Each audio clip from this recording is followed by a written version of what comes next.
Alright, are we live? We live?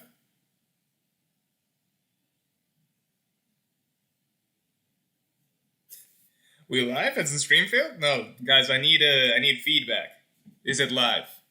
Let's see what my YouTube analytics are saying. My YouTube analytics say I'm live, so I'm just gonna assume I'm live. I just don't want to talk into the void, because I've definitely done that a few times. You guys obviously haven't seen that because the stream wasn't live in those cases. But there have definitely been times where I've thought I was talking to stream, and I was in fact talking just to my blank monitor.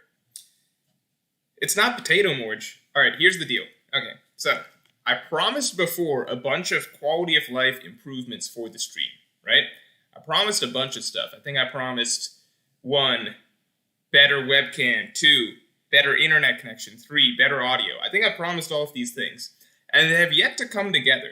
But I've a good feeling about next week. So next week, alright, next week is going to be the week where you will see better morge, because better webcam.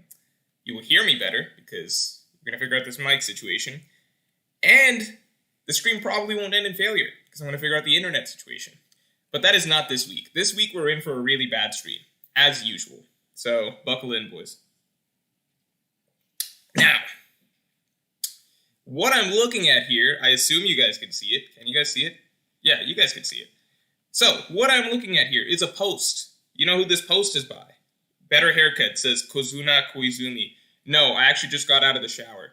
Funny story about why I'm late to start the stream. The stream is supposed to start at noon. That's the goal, right? The stream is supposed to start at noon. Noon EST. Right now for me it is at 3:53 EST. But the stream is supposed to start at noon. That's how we're trying to do it on Sundays from here on. Funny story is I woke up and I felt very tired, so then I went back to sleep. And then I took a nap, and then I woke up now. And that is why the stream has started when it has. I took a shower to make myself presentable before the stream, and that sort of flattens my hair. So I've yet to get a haircut, which I do need. Anyway, what we're looking at here is a very exciting post by this guy, Tutu Maracas. It came out 2 days ago. It was on the One Piece subreddit, alright? And we're going to be, what's good, says notice me, Morge. I have noticed you. What's good?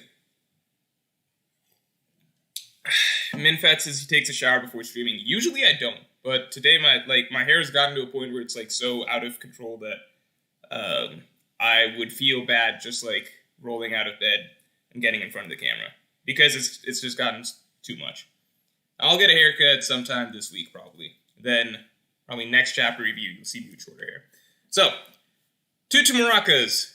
Great guy, made a great post. People go give him upvotes, go comment on his post or whatever. It did come out 2 days ago, so the post was kind of, mostly run its course. But I'm sure he would appreciate a little extra karma. Maybe, you could, if you really wanted to support him, PM him or DM him in Reddit. I think it's PM. And just be like, hey, what could I do for you, man? Like, do you want me to send you some baked goods, maybe ask him for his PayPal so you could send him, I don't know, $200, $300, whatever you want to send him, whatever you feel comfortable sending him, because he has made a nice little infographic of the fights and matchups in Onigoshima's raid. So thank you very much, Tutu Maracas. We're going to be using this as stream content. Chinua Alibatia says, did you record the Zoro video yet? Yes, Zoro video is recorded. It is off my hands at this point. The images have been found. It's actually just being edited right now. So it should come out this Tuesday. If it doesn't come out this Tuesday, then it's mostly likely because my editor died. So please, in that case, allow me to mourn. Do not bother me about the Zoro video if that were to happen, because there are bigger problems that I'm dealing with, which is that I would then have no editor. The pirate here says, send me $200, screw Maracas. Hey, listen, when you make an infographic like this, you guys can't even see it. How do I scroll out? Ah, there we go. When you make an infographic like this, I will send you $200. But at the moment, I think it's just Tutu Maracas who's done this. Ben AMV says, sup, Morge. I like to see that type of positivity coming right into the chat. Zoro says, Luffy Pirate King 58 just said Zoro, exclamation mark, exclamation mark, exclamation mark. This is the type of shit that makes me think that there are bots in chat. Who just comments Zoro? Like, is this some weird name association thing? Like, if I just say something you like, oh yeah, I had a bar of chocolate yesterday. Would you be like, chocolate, exclamation mark, exclamation mark? It's just like things that excite you, just repeat it with exclamations. How long is the Zoro video, says Luffy Pirate King 58? Oh, there's a question. A real question. So the Zoro video, as far as I know, I've not watched it yet because it's still being edited, but I've been told that it's about 20-ish minutes. Dias Varuna says, I can't believe Carrot was top 10 in the poll. She's such a useless character. Oh my god, I'm so stupid. There is something much better that we could be doing than looking at this infographic thing. We could be talking about the One Piece popularity poll.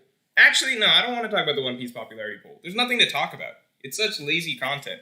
Not that this isn't lazy content, but it's, I think, a little less lazy. Who wants to talk about the popularity poll? Who even cares? It's just the One Piece popularity poll. You know what I mean? Like, it's just, who cares?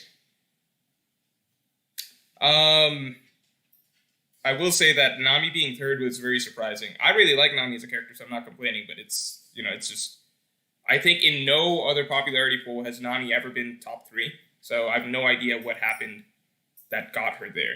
I mean, I know it's a worldwide poll, so like a little bit of a different, larger demographic that's being polled for this, but it is still pretty strange.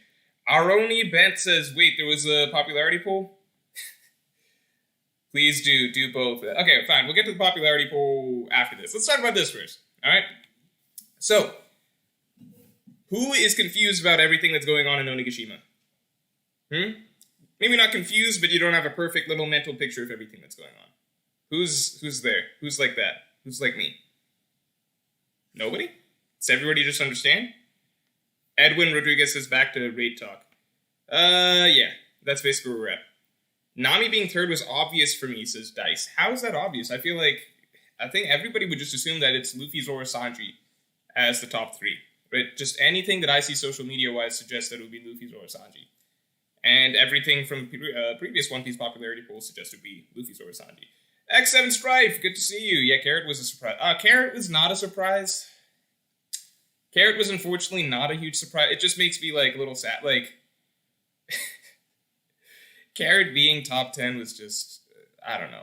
It means that, you know, there's a certain demographic of One Piece fans, a very large demographic of One Piece fans, I guess, that have certain interests in certain mammalian creatures that are not humans. And we'll leave it at that. So, did I highlight this on accident? Let's talk about this. So, thank you to Maracas yet again. Maybe you're in chat, but maybe you're not. The pirate here says, damn, I like Carrot. Yeah, I like Carrot too-ish. You know, I'm solid on Carrot. If you guys have seen my videos talking about what I think the future crewmates are, I actually think that Carrot is a very good shot at future crewmate, actually more than Yamato, which is a little more surprising to a lot of people. But I'm just saying that in a series as long as One Piece, with so many characters, and so many characters that have gotten so much focus and development and have been with us for so long, I mean, I would expect literally any other Straw Hat to be top 10 ahead of Carrot, you know what I mean? Like, forget even random characters like, you know, Shanks, Mihawk, I'd say random, but you know what I mean, like, Carrot versus Ace, stuff like that. Like, characters who are iconic, you know, iconic One Piece staples. Even just talking about our main cast, like the Straw Hats, you would expect Carrot to be more popular than the current existing Straw Hat crew. To me, that's just a shocker. Christian McCurgy, good to see you. Who wins Whoop Slap with Guru Guru to me or Whitebeard with liver damage? If we're being serious, I'd say Whitebeard, obviously. I think Whitebeard slaps Whoop Slap. But, you know, maybe Whoop Slap's got a surprise for us. Hold on, I'm going to let my dog outside. He's at the door. Give me a second.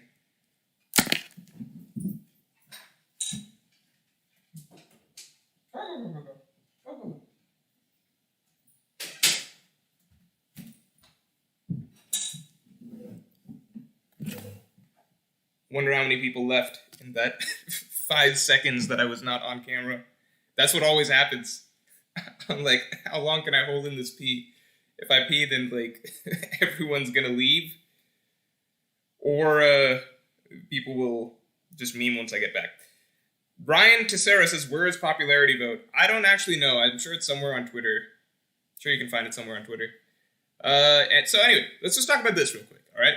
So, I like this because this clarifies a lot of things to me. I had a nice mental image of where everyone was at one point, but then I lost it the more that the chapters went on. And I have not reread, by the way. I have not reread any of the Act 3 chapters so far. As in, I've not gone back and binged any section of Act 3. I'm going to do that once the act ends. Saw Jasser in the chat. Jasser says, I'd like to say Carrot is recency bias only, but she hasn't gotten anything in Wano either, so I'm perplexed. It's just, it is what it is, you know? Once that character exists, then people will just, you know, flock to it. The people who like Carrot will just be Carrot fans. Ahmed Booz says, Morge, you always ignore me. Well, doesn't this just disprove that? I just acknowledged you. The Monkey says, have you seen the new eye catcher for episode 973? No. I have heard that. I've heard some mixed things. How did the recent Odin boiling go? Because I saw some things that were negative about it on Twitter. People saying that it wasn't done as well as it could have been, which really shocked me because the Odin boiling scene was probably the best scene from Odin's backstory. So for the anime to not go balls to the wall on that it's kind of strange. But maybe they wanted to put more effort into the fight between Odin and Kaido, and I haven't really, I haven't really checked out the fights, so I would just assume that those are good. Suhail Al-Zafin says, Morge, are you from the UAE? No, I'm not. I am from India, but mostly I'm from the US, in that I came here from India when I was 2 years old, and I have been here for all of the years after that, which is most of my life. So I've visited India plenty of times. Last time I was in India was actually a year and a half ago. Not a year and a half. It was December of 2019 was when I was in India last. So December of 2019. It's pretty recent. Okay. I want to talk about this because I have not looked at this in depth too much yet, so I'm actually somewhat interested. Let's talk from the ground up. First floor. So first floor versus the dome's main stage.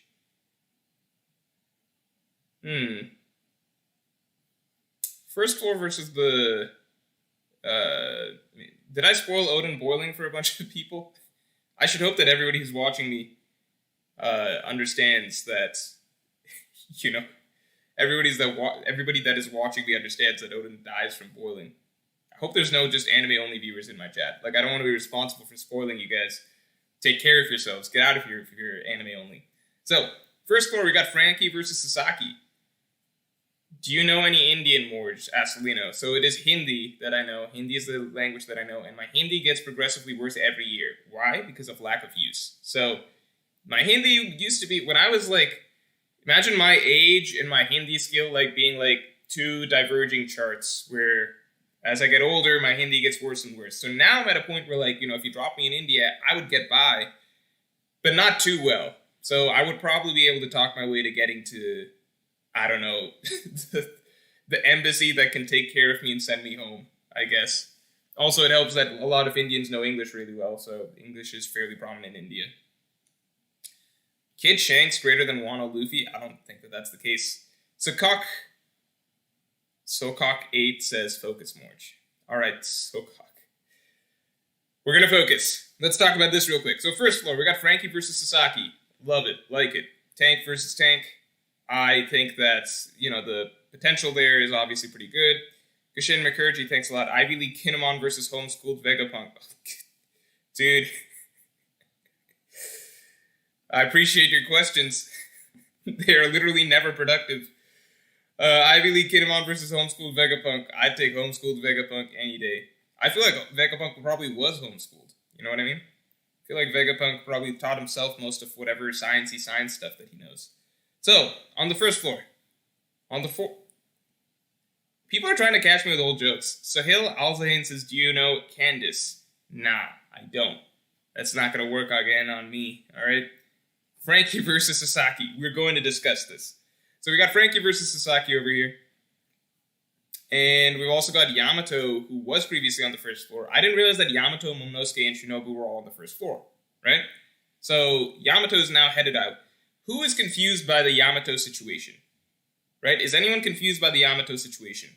Because Jasser, I agree that Yamato probably has the White Tiger Zone fruit. I think that is very, very correct. Maybe I'll do a theory just talking about who I think have remaining,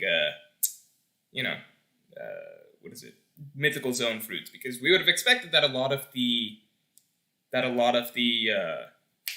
what are they? Beast pirates would have had mythical zone fruits, but as it turns out, it's mainly ancient zones, and the few mythical zones, I suppose, are literally probably just going to be Kaido, Orochi, and Yamato in Wano. I suppose Marco, if you want to count that as well, but I'm talking more so from the Wano mainlanders, I suppose.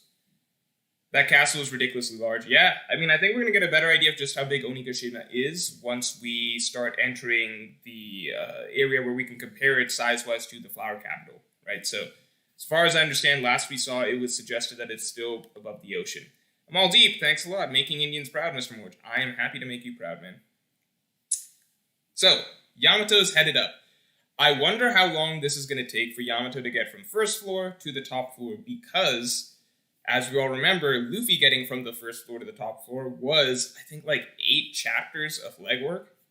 So, I don't know if Yamato's getting there anytime soon, unless maybe she can get there like a little faster if she has...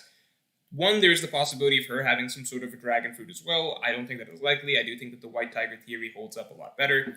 Again, because the Azure Dragon stuff, etc. So, maybe White Tiger transformation will allow her somehow to get up there much faster, but she will have to, you know, if we want to sort of get there in any sort of decent pace. Because again, Luffy took a long, long time to get up to the top. So, I assume that Oda's going to write her getting there a little bit quicker. Darkoplex, Yamato is running for 20 chapters with no purpose, and then all of a sudden wants to go up more, so it's surprising and then sudden. Look, the reality is that, like, a lot of the way that characters have been moved around has been kind of weird, because Oda suggests that they're going to do one thing and then kind of just points them in another direction, then another direction, and another direction. I do think that the entire time that Yamato is running with Momo, the reality is that the reason for it was more so to get more interactions between Yamato and Momo and, like, let them get to know each other for a little bit. That was the main reason that Oda did that.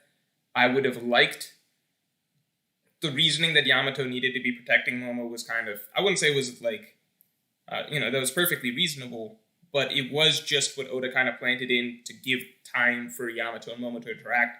And I think once Oda's at the point that, like, okay, they've interacted enough, now it's time for Yamato to go up to fight Kaido, I would have definitely liked for there to be a better reason, because it does, otherwise it just feels a little too blatant that, you know, I just needed these characters to be off to the side for a little bit, and needed them to get to know each other for a little bit, and then now I can have the plot point of Yamato fighting Kaido come into play. I would have liked for there to be, and then Momo can go do his own Momo thing, whatever Oda has planned for him. Hopefully the holding up of Onigashima. But the point being that, you know, it is what it is.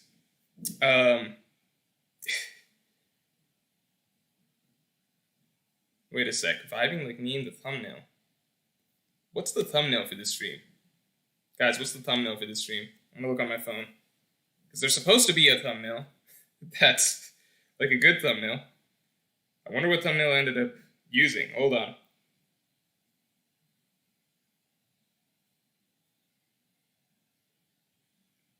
No, it's a good thumbnail. What are you guys talking about? It's a Zoro Sanji thumbnail. Alright. So... I got a little worried right there.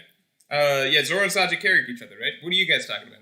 So, point being, Yamato, I don't know. I don't like her necessarily going up to fight Kaido, and I don't like the way that it was pushed. But it is what it is. I preferred generally all of the other parts of the chapter to that. But Yamato is being moved up. So Yamato is going on up to the top. We've got... So, at this point, I think this might be an assumption. Well, no, it makes sense. He's correct that Kinemon, Denjiro, and Kiku are going to get Momo. Alright? Kinemon, Denjiro, and Kiku are going to get Momo. Zoro forehead. I don't know what that means. And Kanjuro is also going to get Momo, which means that Kiku and Kanjuro are going to fight each other. That checks out. Kinemon and Denjiro. What do we think is going to be the final fate of Kinemon and Denjiro? Who are these guys fighting? Who is Kinemon fighting? Who is Denjiro fighting? I'm still surprised by Raizo versus Fukurokuju. I mean, it makes sense, but, like, in the barest of minimum ways.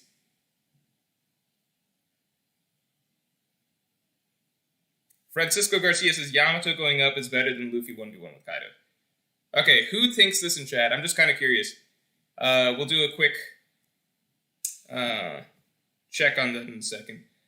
Taha Rana, thanks a lot. You still think one will be 200 plus chapters? Yeah, I mean, like, Oda just seems to keep adding more and more content to it as it goes. There's so much that needs to be resolved at this point. What was I saying? Oh yeah, Denjiro. So Denjiro, okay. First of all, do you guys prefer Luffy and Yamato? Okay, listen closely. Do you guys prefer Luffy and Yamato versus Kaido, or just Luffy versus Kaido? Alright? Luffy and Yamato versus Kaido, or just Luffy versus Kaido? If you like just Luffy versus Kaido, if you like 1v1, then press 1. If you like both of them versus Kaido, then press 2. So let's take a look. Noah Skinner, thanks a lot. I think she's going to show up just in time to watch Luffy lose and have to give herself up to make Kaido spare. And oh yeah, I like that a lot. I like what Noah Skinner says a lot, which is that she watches Luffy lose. Because, as you know, the raid fails, gives her some better. Yeah, let's get those ones in there. Ones. Obviously, I'm biasing you guys, but isn't the ones just clearly better? Alright, let me explain to you why I just generally don't like the idea, even if we took out the hype that we currently get of Luffy versus Kaido 1v1, right? It's just a much more dramatic, more powerful setup. You've got the main character versus the big bad, one-on-one, Luffy rising to an occasion, gaining Kaido's respect. It's a necessary step on the path to his journey to becoming Pirate King. Like, we've had so much over the course of this fight, of how Luffy's, over the course of this fight, essentially stepping up to the plate to a level that very few have achieved before. To just randomly throw Yamato in is just, I don't even know. But, even if we left that out, right? Like, let's just say it's not hype, it is just Luffy versus Kaido, and for some reason it's not hype. Can we talk about how weird it is that of all characters, Yamato, in theory, being part of Kaido's defeat, how weird is that? That would be like, because Yamato is a very, very late game, I said this in my review, Yamato is a very, very, very late game addition to the story arc. We had no clue and no hint that Yamato existed, period, prior to Act 3, right? She was not part of the build-up of the Wano story arc. She is an inclusion in the middle of the final battle. That was where Yamato was introduced. We're just told there's a character named Yamato in the middle of the final battle. Devil Daz, Kinemon and Orochi, because we know he isn't dead yet. Oh, that is a good point. Kinemon versus Orochi. Am I stupid? I forgot that Kinemon could fight Orochi. That is a good point.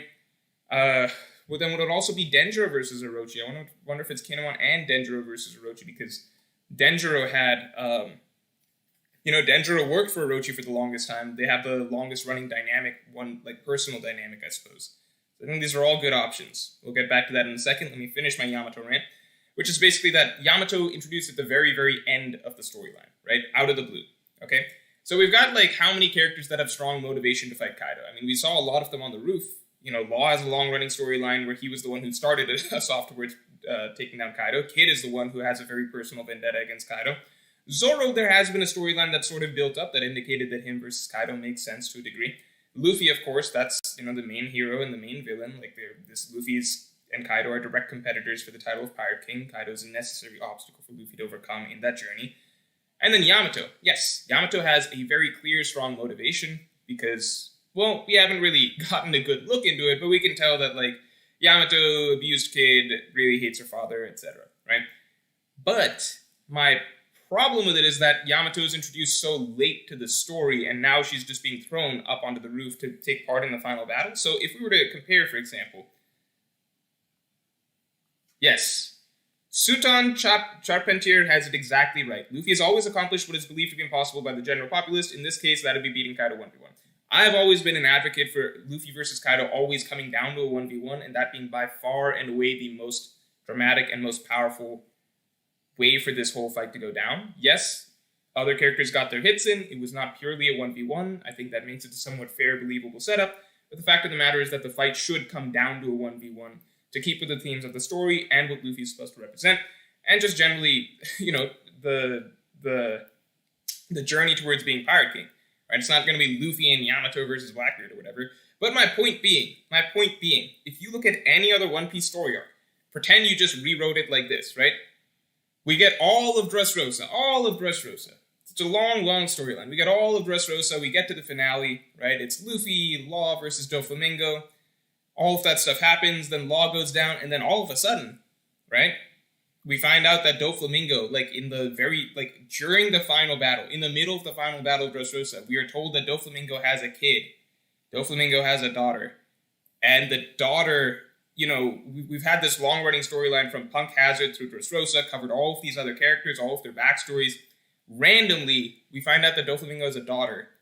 And then the final battle is actually not even Luffy and Law versus Doflamingo. Law goes down and it becomes Luffy and this random daughter that we found out about versus Doflamingo.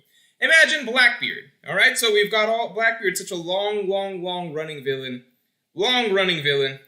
And I'll Blue Boy, I'll acknowledge your comment in a second. Thank you very, very much. Yes, I do know that, by the way, that, like, we've gotten, like, there's some lore, like, Japanese lore, behind the Yamato-Kaido conflict. There's the Momotaro tale, the white wolf fruit. I thought it was the white tiger fruit. Maybe I'm a little wrong. Yamato, Marco versus Kaido. Okay, I see the parallels between the animals, monkey, dog, peasant. But I thought that Yamato is the white tiger fruit. But anyway, Luffy versus Blackbeard. And we get to the end of the story, and it's time for Luffy to fight Blackbeard. And then during the final battle, we find out that Blackbeard has, like, an uncle or something like that. An uncle. And this uncle also has a vendetta against Blackbeard. And guess what? The final battle is actually going to be Luffy and this random uncle that we've never heard of before versus Blackbeard. Do you guys see what I'm getting at? Like, apply this to any storyline in One Piece. Crocodile. All of that build up towards Luffy and Crocodile. We get all of these other character storylines and everything like that. And then during the final battle, during the point where, Baroque, where the rebels are fighting the royal guards and everything like that, we find out that Crocodile has a cousin, and this cousin has never been spoken of before in the storyline, but it's actually, like, forget that, Luffy and Crocodile, this fight has been building up for so long. Luffy lost him in the desert. Everything is pointing towards the big finale being Luffy versus Crocodile. It's actually going to be Luffy and this cousin versus Crocodile. Never heard of this cousin before, but guess what? The cousin doesn't like Crocodile either, and we're going to get to find out, a little more about this cousin, but they're being inserted, and they're going to be part of the final fight, and isn't that so much more exciting to see Luffy and this cousin defeat Crocodile? Wow, would be amazing. Wouldn't it be awesome to see Luffy and Blackbeard's uncle defeat Blackbeard? Wouldn't it be awesome to see Luffy and Doflamingo's, daughter defeat Doflamingo when all of these characters are introduced at the very, very end of these storylines? Would be amazing. You guys get what I'm saying? And that's the problem, that, like, people are more so okay with it being Yamato because, like, Yamato is just an attractive female character. That's the reality of it. So it's, like, kind of a shallow reason, but if you step back, it's like, this is total BS that Yamato should be involved in this fight in any way at all. Newt, thank you very much. I feel like Yamato and Kaido together makes sense for at least lead up a flashback for both of them at least. So, I am very, very much okay with Yamato being involved in this fight if this ends in defeat. If it ends in defeat, then it's totally fine. If this is a moment for us to actually start to understand a little bit more about Yamato, for us to start getting some backstory, for her to actually be established as a character in the story, get some more investment behind the character. And, Luffy and Yamato losing together, I think that'll be totally fine, as long as this isn't the final battle. You can't just write in a random relative of the bad guy at the end and just be like, yeah, even though all of this other story and characters were the focus before, this random character at the end is going to be they're going to be part of the tag team to take down the bad guy. That's just, it's so weak. It makes it so much weaker than if it was just Luffy, the main character that we've been following and caring about, versus the bad guy. So I think this would be great for, if it's for characterization, if it's for Yamato to get some more focus, for Kaido to get some more focus, for us to get some flashbacks and more understanding of their characters, as long as this isn't the end of the storyline, but rather just a really good spot to introduce Yamato into the story, that's great. I would love for us to have a longer section of the story where we get to learn more about Yamato, and then maybe by the end of the storyline, then yeah, I might be all behind Yamato being a major factor in defeating Kaido. But as it is right now, this is like, Crocodile's cousin type of stuff. It's just, I don't know. Yamato, please something stop her from getting to the top floor. Please something stop her from getting to the top floor, or let her be involved in a very brief, minimal way in this fight. That is all I'm asking for. Or let it end in failure. That would be perfect. I'm totally fine with Yamato making it there and Luffy and Yamato losing together. Awesome.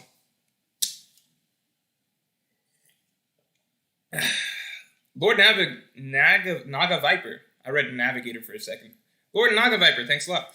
We actually don't know where Dendro is in 1012. He wasn't with the rest of the Scabbards when they split up.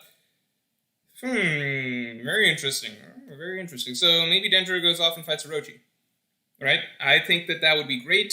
I think it would be interesting if everybody gets a little bit of a pair off, except for Kinemon, and Kinemon actually gets to connect with Momonosuke.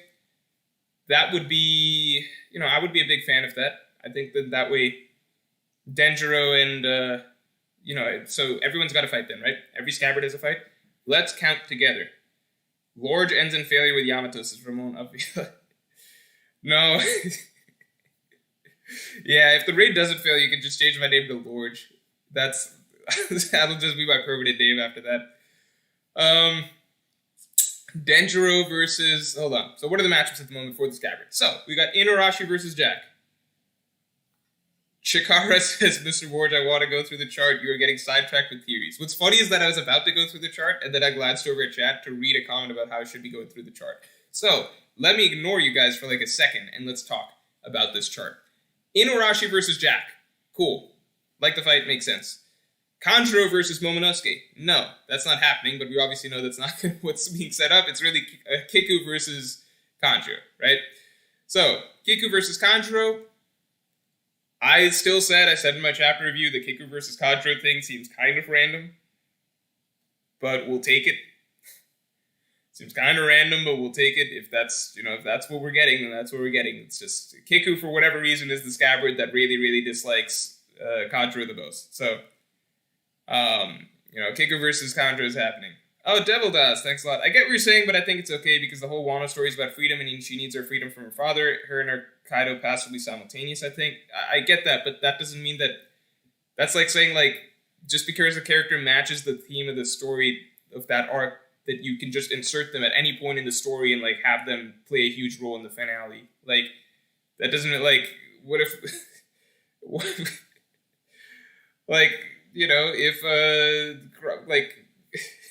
if we say the Alabasta arc was about friendship, and Crocodile's cousin shows up and he's all about friendship and he makes friends with the Straw Hats and that's his storyline, that still doesn't excuse him just being dropped in, like, during the final battle out of nowhere, written in out of the blue, being like, I'm all about friendship and this will allow me to make friends if I defeat Crocodile with Luffy, right? Do we like Luffy versus Crocodile, or Luffy plus Crocodile's cousin defeating Crocodile? Even if it's about friendship, that doesn't excuse what's actually happening, like how the characters are being introduced or incorporated into the story. The Mr. Saxy, thank you very much. How do you think CP0 will fit in Acts 4 and 5? I don't know. I like to think that they're going to call for the Marines, or they're going to be a way for the Marines to get the intel that they should be coming over. That's what I would hope for. What do we got? Where were we at? All right, Kiku versus Kanjuro. That's checked off. So we got two scabbards out of the way, right? Shinobu, I don't think is going to get a fight. I consider Shinobu essentially a scabbard. In my mind, Shinobu replaced Kanjuro, if that makes sense. Chen Ho Wong says, who the fuck is Crocodile's cousin, lol? Exactly my point. Who the fuck is Crocodile's cousin? Who the fuck is this Kaido's daughter character that showed up out of the blue, out of nowhere, and is going to help take down Kaido, right? Never heard of her in Act 1 or Act 2. Anyway, Shinobu, I don't think Shinobu's getting a fight. I consider Shinobu a scabbard, but I don't think that Shinobu is, that Shinobu is going to get a fight necessarily, because she's just not much of a fighter. She didn't make it up at the rooftop or anything like that. So, Izzo replaced Conjurus as Zylber 7. Yeah, I guess so, right? But Izzo was an original scabbard, wasn't he?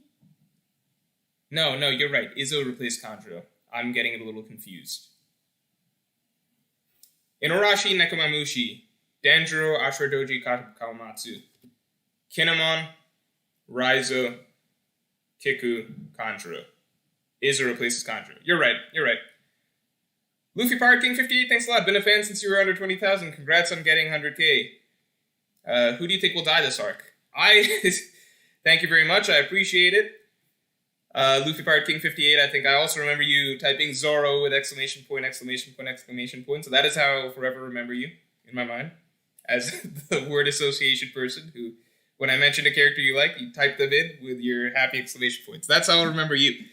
I appreciate the donation. As for who I think I will die in this arc, I think it will be, what's fun, we've got this whole thing so we can look at it and I can kind of breeze through it, point out who I think will die this arc. So let's do that. Luffy, no, obviously not. I think you guys are safe. You guys are safe. No, this guy. You see this guy? You guys see him?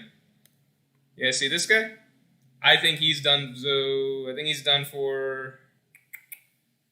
You're good. You're good. You're good. Y'all are good. You're good. Okay, so I could go through and point to every scabbard and be like, I think that they could possibly die, because I do think that's the case. But, I don't know if that's actually going to happen. I don't know if Oda's going to go through with that. I mean, that would be pretty brutal if that were to happen. Most likely, I suppose, assuming this is the final battle, I don't think that any of them are going to die. Law, I think that. Okay, so my best bets are Law as number one, in my mind, is who might die, and then Killer. I think that those are my two best options. Captain Face, thanks a lot. I feel like Hiyori makes more sense as a matchup for the last head of Orochi. We've shown how easy the Scabbards can deal with Orochi. That's true. Orochi's not much of a challenge. I like to personally believe that the more heads go down, maybe there's a point that Orochi actually becomes a threat. Maybe a different side of him comes out, different personality.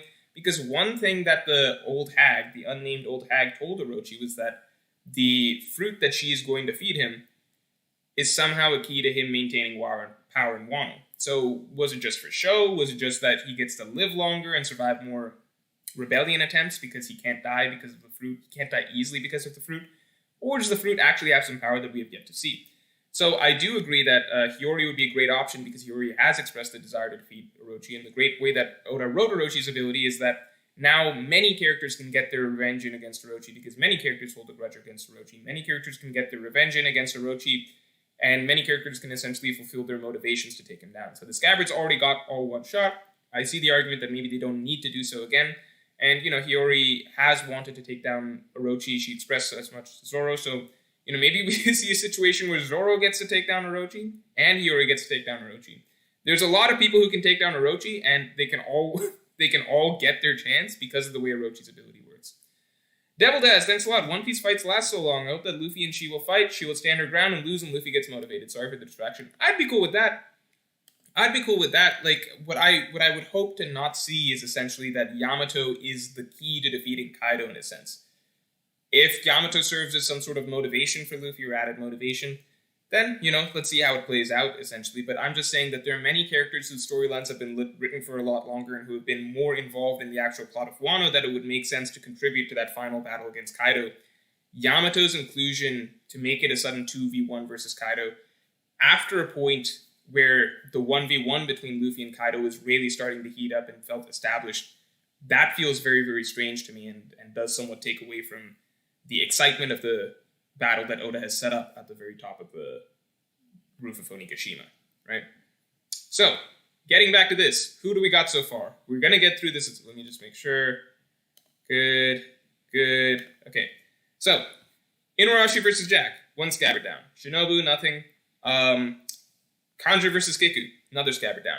Kinemon, we don't know. I don't know what fight Kinemon will necessarily get. I think he will get to be with Momonosuke for some period of time, right? So I think he will get to be with Kinemon for some period of time, meaning that there might be a little more character interaction type stuff that goes on here, similar to how Momonosuke spent some time with Yamato first before Yamato got split off to fight someone. So I'm not going to project any battles for Kinemon just yet. Denjiro versus Orochi, I mean, as someone just said, Hiyori versus Orochi might be really good. I would love to see that. I think if we assume that Hiyori is maybe not necessarily in the mix just yet, then let's say it's Denjiro versus Orochi. The Mr. Saxy, do you think Luffy will pull out a new form of Gear 4th? I really hope he will. I think that that's a very good possibility. I think that it will be possibly something more power type, if that makes sense, because last we saw... So Tank Man was a more tanky type, right? It was more durability focused.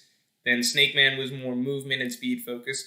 I do wonder if, when it comes down to having to put down an opponent like Kaido, who's so physically strong, I wonder if Luffy will have to switch to a more offensive physical power type to do so. Devil Daz, thanks a lot. Oh, that won't happen, that she's key. Remember Law and Doflamingo fight? He was a little key, but was not much.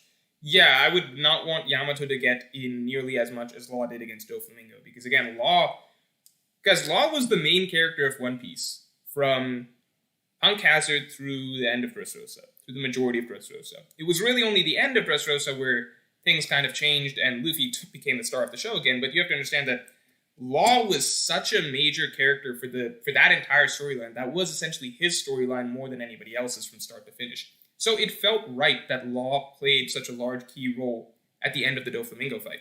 Right? That felt like the minimum that this whole entire storyline that we've been following so far from Punk Hazard to chapter 655-ish of One Piece, all the way through to the 700s, all of that was Trafalgar Law.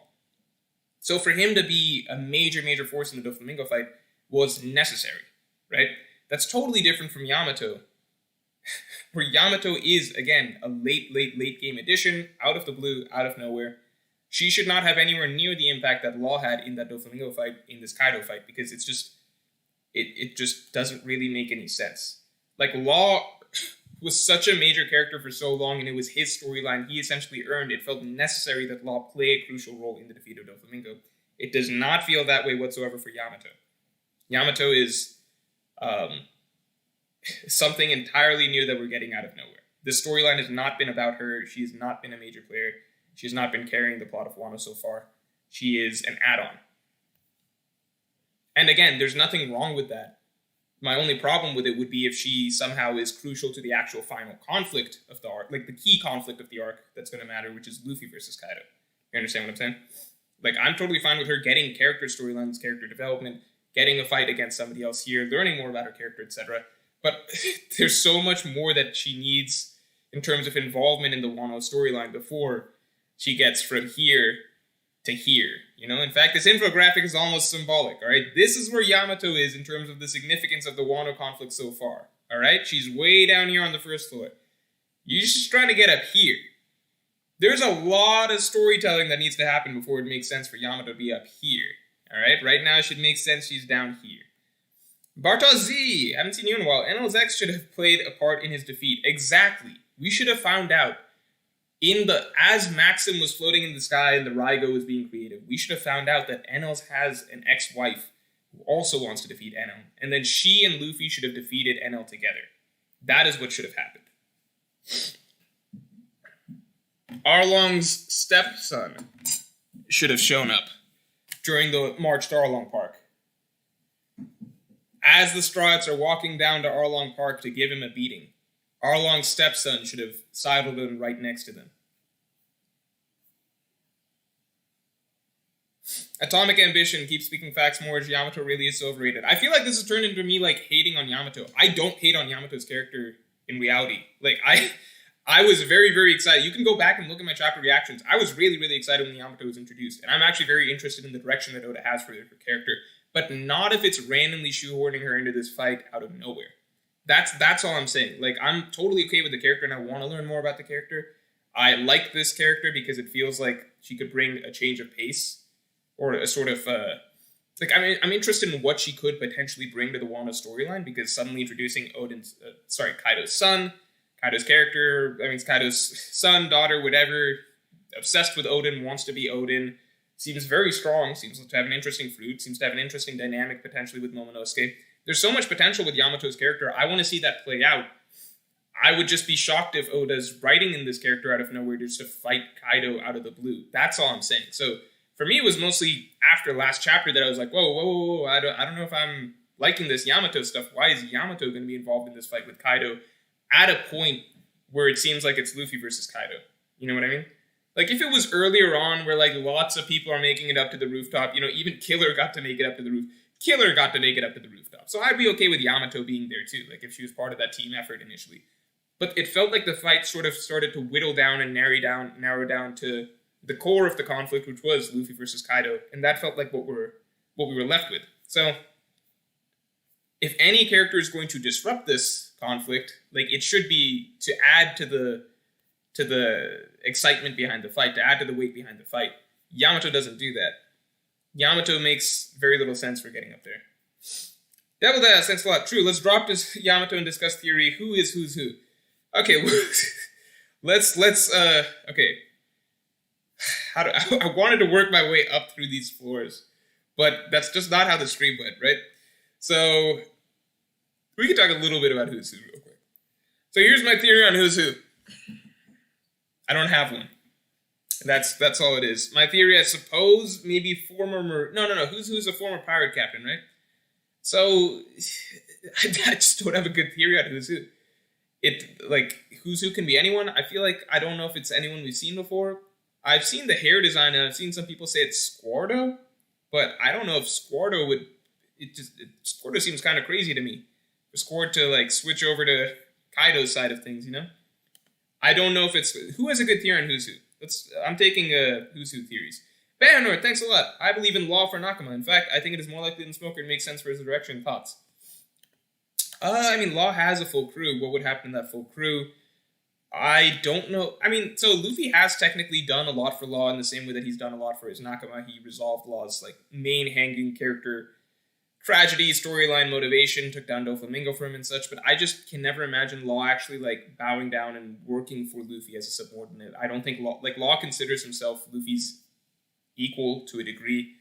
You still see that dynamic playing up. To me, it's similar to, like, I don't put Law personality-wise up there with, like, Luffy and Kid in terms of, like, their conqueror spirits or anything like that, but it's close enough that, like, Law definitely, I can't imagine him ever choosing to work with Luffy, and he just feels a little bit too much like his own man to do something like that. Not to mention, I do think that because of his fruit, I think it is more like... I'm fine if you think it's more likely than Smoker. I'm never going to try and push anybody to be like, no, look, it's obviously Smoker, because it's... I acknowledge that that's a very out there theory. I just really like it, so I stick with it. But Law, it just... I think that because of his fruit, I do think that ultimately his storyline ends in death, and I don't know if he's ever going to, be a long-running member of the crew to happily live till the end, to see One Piece being found and being part of the Straw Hat crew to have it happen with them. Lucy B, thanks a lot. Man, these original characters are fire. Blackbeard's uncle, Croco's cousin, NL's ex. Damn, yeah. Imagine how much better the story would have been if all these characters were included, right? Wouldn't it be amazing? Wouldn't it make those fights so much more exciting? Edwin Rodriguez, thanks a lot. Morge, did you notice the 99% in Kid's apron on the cover? You think he could be the 1% man? Oh, that is interesting. So people have been saying, I've seen people talking in chat a little bit about the 99%. I think somebody in my chapter review commented something about the 99%. The chapter review comments, by the way, this week were really, really good. So by really, really good, I mean, like, I think a lot of people really alerted me to some information that I was not aware of. So, for example, Kiku saying itch, what itch meant throughout that chapter, the 99% thing. There were some really good comments in the chapter review. So shouts to people. Shouts to Red X if he's in chat. He talked a lot about the Nami Big Mom dynamic and how they both seem to represent different things at different points. And there's actually a soft little rivalry that Oda's been playing up between them. There were some really good chapter review comments. I suggest going and checking them out. They're all, like, hearted by me or whatever. So you'll see them towards the top. But there were some really good things that people pointed out there. Along those lines, the 99%, 1% man, I don't know. See, I never know how much, because Oda does these cover stories. I never know how much stock to put in them because, we get so many cover stories. At some point, you could always point to one thing or the other and be like, oh, this represents that. I remember for the longest time, there was a cover story where Zoro's sitting on a gravestone. The gravestone has a certain number. People were talking about how once we get to that chapter, Zoro's going to die or something crazy is going to happen.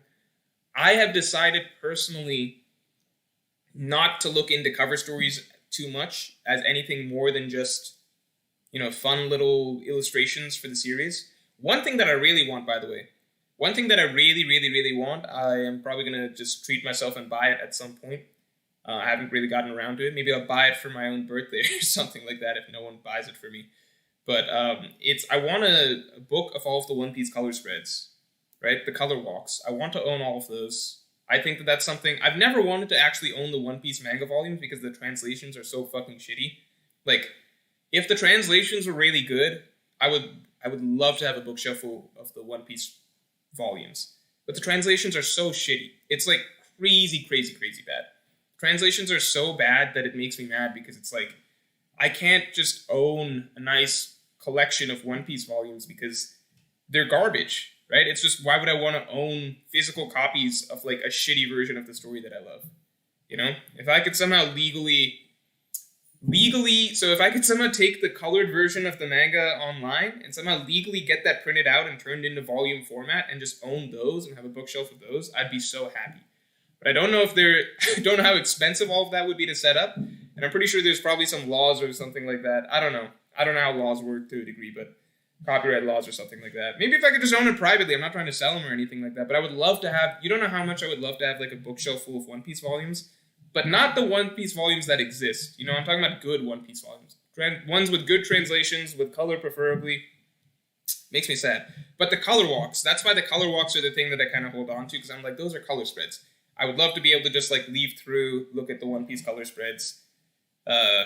You know, I have a lot of my favorites in mind and stuff like that. I really, really like a lot of the One Piece color spreads. So that would be nice. If I could own one physical copy of One Piece stuff, I would like to own that.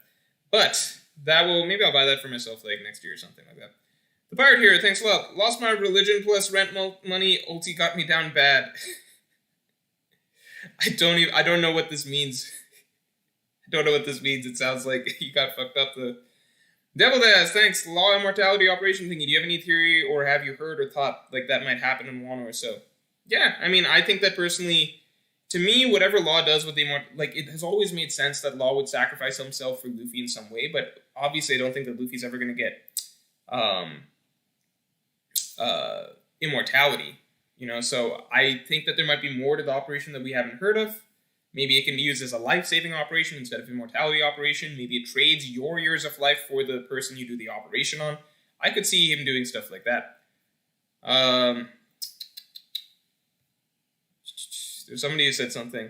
Drake Lookin says more dissing translations. So let me be clear about this. When I say the translations are bad, I'm mostly talking about the translations pre-time skip. The pre-time skip translations of One Piece Official were really, really, really, really, really bad. The worst translations ever. Okay? Worse than Manga Panda, worse than all of that stuff. They were really bad. Ever since Stephen Paul got hired, what happened is that the translation's accuracy went up. The readability of it went up. I think it's probably the best, you know, in terms of official translations that we have out there. I think I wouldn't mind owning the series if it was all volumes translated by Stephen Paul. I do think that the way that he presents the dialogue is often somewhat unnatural and stilted. And that's not relevant to accuracy. That's more so relevant to like how you like the word choice you're somewhat using, right? And that's not really about accuracy. What you're saying can be very accurate, but is it going to sound natural? I think that's a no. But I wouldn't mind owning those volumes. I just am not particularly pressed about it. The Fatty 2497, thanks a lot. Thoughts on my theory? Big Mom eat Kaido? I don't think so. Great theory.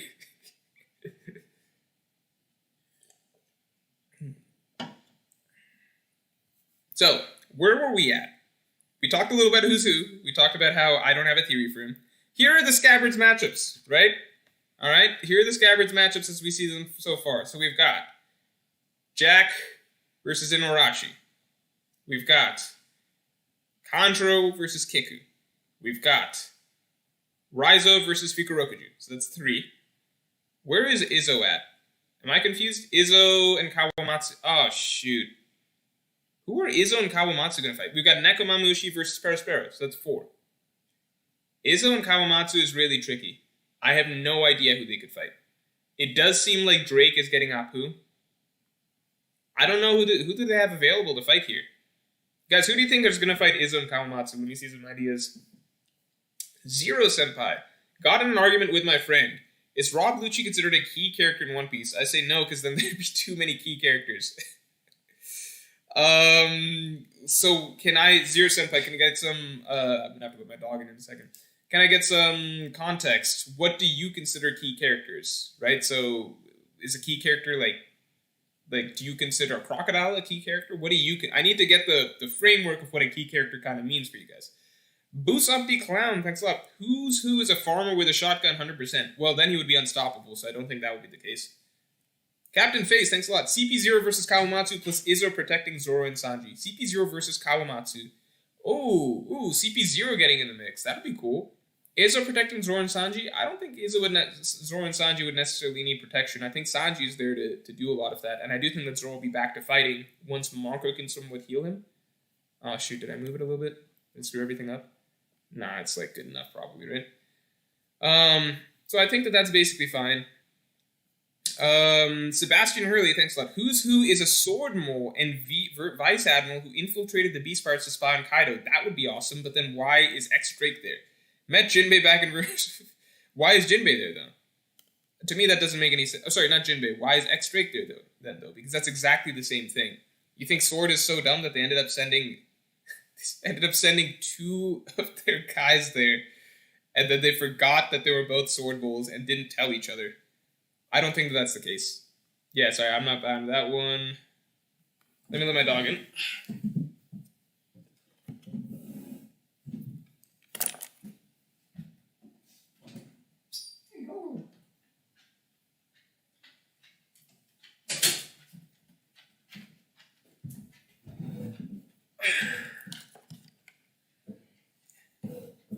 Rebecca Clark says, I read the chapter.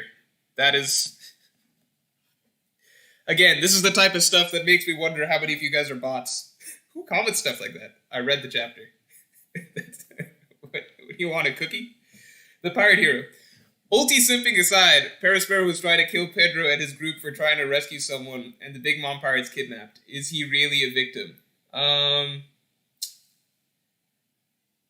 Is he? Yeah, no, I don't think Perospero is really a victim. Perospero is not a nice guy, but he's probably not a victim.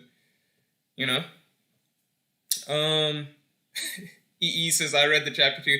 I'm just saying, no disrespect intended to people who comment with certain comments. I think they're funny, but I'm just saying that, like, it's a very bot-like, like, if you were to insert an AI bot and just be like, hey, comment things that fit seamlessly into a Morge stream, then something like, I read the chapter seems about right. Mr. Rez says, I'm a subscriber of Morge. I like Luffy, says Mashi. Exactly. These are the type of healthy discussion topics that I want to be seeing inside my chat. Guys, who do we think Izzo and Kawamatsu are fighting? So we got some ideas, right? I shot them down, but that doesn't mean... There are no bad ideas. They're just ideas that I don't like. Covered that. Like, I think... See, Kawamatsu and Izzo, it's a little difficult because it's Sanji versus King and Queen, says Bluefire. That's a tall order. I don't know about that one. Devil Dash, thanks a lot. I first thought that the Big Mom family, the rest who came to Wano, will join the fight and scap. Devil Dash, thank you very much. That is a great point. I forgot about the Big Mom pirates. I forget about them from time to time. The remaining Big Mom pirates, I mean. Those would make great opponents for a lot of these guys, right? We've got some heavy hitters in there. We've got Daifuku. We've got Smoothie. I don't know about these scabbards beating Daifuku or Smoothie. I mean, Smoothie is... So, for example, we've got Inuarashi versus Jack. Nekomamushi versus Perospero. Those are strong characters that they're up against, and they can definitely take them. It's just that Tibbs2K1 says you forgot about the Big Mom crew. No, I didn't forget. You know what I mean? Like, I remember that they exist and that, like, they are going to play a part into this. But it's just, they're not in this immediate image that I'm looking at. So, it is somewhat easy to forget. But I also question how they'd be able to get in here. You know? It also depends a little bit on how you rate the scabbards. Like, Smoothie is supposed to be a fairly strong character, right? Smoothie is supposed to be essentially the equivalent of Queen. Essentially the equivalent of Diamond Jozu. I don't know if I see Kawamatsu and Izzo kind of taking on those type of characters. You know, it's like, to me, that's the same as saying that Izzo would take on Diamond Jozu. And I think we can all assume that there's a fairly big gap between Jozu, who's one of Whitebeard's top fighters, and Izzo, who's just a fighter in Whitebeard's crew, you know? That's just me. Maybe I'm wrong. Maybe we'll see that they can do more than I expect. Zero Senpai, thanks a lot. To me, a character is going to have a key character is going to have a big impact on the story, do something major. Zero Senpai, I need some examples though. Everybody look out for Zero Senpai's next comment, so that he doesn't have to super chat again. Sorry, you super chatted again in the first place. Everyone look out for Zero Senpai's next comment. Let's see. Like, I need some examples. Like the Straw, it's obviously key characters. Shanks, key character, right? Do you consider Crocodile a key character? Do you consider Arlong a key? Like, give me some examples of your peripheral key characters, and then I can give you some better ideas. Sebastian Hurley, thanks a lot. My bad, maybe who's a Cypher Pomo, lol. Sebastian Hurley, I didn't mean to be... Sometimes I think I say things like a little harshly about some comments. I don't mean them in like in a harsh way. To me, it's just, I just don't think that that's, that there were two sword moles and that they forgot. Someone told me I missed a super chat. I don't think I did though. Sebastian Hurley, maybe they are CP0 mole, but then why is CP0 themselves there? You know? I don't think I missed a super chat. I don't see one. Missed donation? The pirate hero. No, who's the missed donation? Alright, we're looking out for two things now. We're looking out for Zero Senpai's comment, and someone tell me what the missed donation was. Sorry about that. Class? I love Ulti right now, but she's a punching bag. Lord, make her win. D's nuts. Thanks. So Class, I don't think she's a punching bag at the moment. I think Ulti's seemed pretty impressive so far. Like, the last thing Ulti did was she's clashed with Yamato, she's clashed with Luffy. I think she's a fairly formidable character. For Nami to take her down would be pretty insane. Just the fact that she's standing up to Big Mom right now is also pretty crazy. You know what I mean? Like, who stands up to Big Mom? That's, I mean, I guess Queen was scared of Big Mom when she initially showed up, but then... No, Queen wasn't after... Queen actually tried to fight Big Mom initially, but then Queen got messed up, and then Queen was scared. Behenor, thanks a lot. Law wants to discover the will of D, he should join. Yeah, but that's like saying, like... I could see him sailing with them, I guess, to a degree, like he's been doing, but joining the Strats, you know, that's a big deal. That's saying, like, I work for Luffy now. I don't think Law will ever say that. Epic Style, thanks a lot. Mr. Morch, come back to the Discord. I don't know what he was there now. All I know is Potential Pizza. He's my only friend there now. You guys be friends with me if I go there? I don't know. I'll come back. I swear. I'll come back. I'll join in. I'll talk. I swear. It's just... I don't know anyone there now. That's not true. I'm sure I'll recognize some names based on people I've interacted with on chat and patrons and everything like that. So there are a lot of people that I actually do know kind of well. And plus through the Image Finders test, I actually got to meet some of you personally on Zoom and stuff like that. But I just don't know my Discord community that well at this point, you know? Enter name, thanks a lot. Karaba's going to have the God Usopp moment of saving Raid.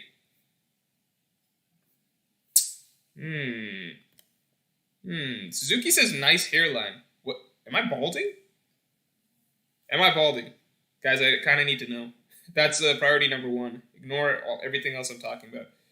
I don't know if Caribou is going to have a moment like that necessarily, but Caribou could. I think Caribou's main contribution is the fact that he knows... It's kind of a bad contribution, is the fact that Caribou knows about... what is it? What's that thing Caribou knows about? Caribou knows about the ancient weapons. Caribou knows about the ancient weapons, right? So I think that that's a big deal, and I think that that's a big deal in a bad way because he has the potential to tell Kaido and Big Mom who are very interested in the ancient weapons. DBN says Yamato one-shotting Smoothie and the big forgettable pirates. Oh, come on. Yamato's not one-shotting. I don't think Yamato can one-shot Smoothie. Yamato couldn't even one-shot Ulti. Thanks a lot, guys. Appreciate it for telling me that I am not balding. That was the bare minimum I needed to hear for this to be a good day. You guys will tell me if I am balding, right? Chinho Wong says Morge isn't balding. He is monking. That isn't funny, okay? If I'm becoming a monk, that means I'm going bald. That's not funny. I don't find that funny. Don't tell me I'm going bald unless I'm actually going bald. My hairline has ended in failure. Alright, the stream's over, guys. I can't go on. Let's try and get back through this cavern situation, which we've completely forgotten about.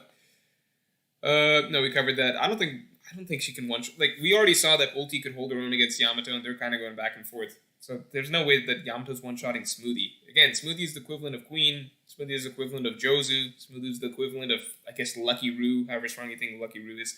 Samaya Goel, thanks a lot. I hope strats other than Monster Hero get big power-ups. I don't want the disparity to get too large. I agree, but it does look like they are. I would have been shocked if you told me, like, imagine when Luffy was fighting Ulti. If you told me after that chapter that, like, hey, Nami is going to take on Ulti 1v1, I would have called you crazy. I'm like, there's no way that Nami has a shot at taking on Ulti 1v1. But it's happening. So I think all the strats right now are looking really, really good based on the matchups that they're getting. I mean, Frankie's taking on Sasaki. He's a Tobi Roppo. That's the same rank as X-Drake had, for example. Samaya Goel, thanks a lot. I hope Straw Hats other than... Oh, no. Sorry, I meant to read Strifes on such a autopilot, I guess. X7 Strife, thanks a lot. I'm talking to you like you just super chatted me. Strife, the moderator, thanks a lot, man. Zero Senpai said, key character means Law, Shanks, Dragon, other Yonko. Even if Lucci could go back... Okay, I see you, Strife. Or not Strife, Zero Senpai. Sorry. So I see you, Zero Senpai. So Zero Senpai's words have been clarified to me. I think that... in that context, then, I would not personally call Lucci a key character. I would say that Lucci is definitely an important recurring character, it looks like. But I don't know if Lucci's a key character. And I think that goes back to the fact that Lucci throughout the story has been... His own motivations have not been as important. He, as he explained to his fandom, he wants blood, violence, or whatever. He wants to be able to flex his fighting, killing skills, right? He's the ultimate killing weapon. So he is the ultimate tool for whoever he works for. But he himself, I don't think his own motivation... I don't think he's really carving out his own story in One Piece. So I would personally, under those examples, not call Lucci a key character in the story, but I do think he is still a major recurring character and one of the major villains of the story. That makes sense? I don't know if you guys can get behind that. Brightside, thanks a lot. Do you think Act 3 will end with Luffy being defeated? Yamato said that she will need to help since it is a one-on-one fight. Maybe he loses by the time she arrives. So, Brightside, I definitely think that Act 3 ends with Luffy being defeated. I think that would be a great way to end the act. I also think that, somebody else suggested this, but I think it'd be cool if Yamato arrives to see Luffy defeated. I also think that if Yamato joined in and they were both involved in the defeat, that would be good. I think that if Yamato arrives, Luffy tries to protect her, Luffy is defeated. I think that there's a lot of ways that Yamato being involved works as long as it ends in defeat. If it ends in victory for Luffy and Yamato, I don't think that that's so good, personally. Ryo, thanks a lot. Key characters are important in a specific arc. Main characters are important in multiple arcs. Example, Kiros is a key character. Oh, okay. Well, then by that definition, if it just means being important in a single arc, by that definition, I would say that, yeah, Lucci is definitely a key character. He was one of the most important characters in any Slobby. Devil Diaz, smoothie is the same as a juice mixer for everything. Yeah, I suppose so. Yeah, that's probably right. Did I miss something here? Let me just check. Nope, all good. All right, so can we get through some of these matchups? We can try. What do we have so far? Quick recap. We have Jack versus Inuarashi. That's 1. We have Kiku versus Kanjuro. That's 2. We have Nekomamushi versus what's-his-face? Perispero. That's 3. We have Fukurokuju versus Raizo. That's 4. All right? So our missing threads are Kinemon, Denjiro, Kawamatsu, Izzo. This doesn't add up. What am I missing? I'm missing a Scabbard now? How am I missing a Scabbard now? Before... God damn it. Who's the Scabbard I'm missing? Okay, we've got all the Scabbards lined up here. No, these aren't even all... Guys, we've lost it. We're just trying to figure out the matchups of the Scabbards and we can't even do it. I say we when it's mostly me talking, but it helps if I share the blame with you guys. More just doing One Piece anime recaps every time. I'm not... This isn't the anime recap. I know Perispero. Obviously I know Perispero. Who am I missing now? Who am I missing among the Scabbards? There's supposed to be 9 of them. Am I crazy? Who's the Scabbard I'm missing? Doji! Ashura Doji.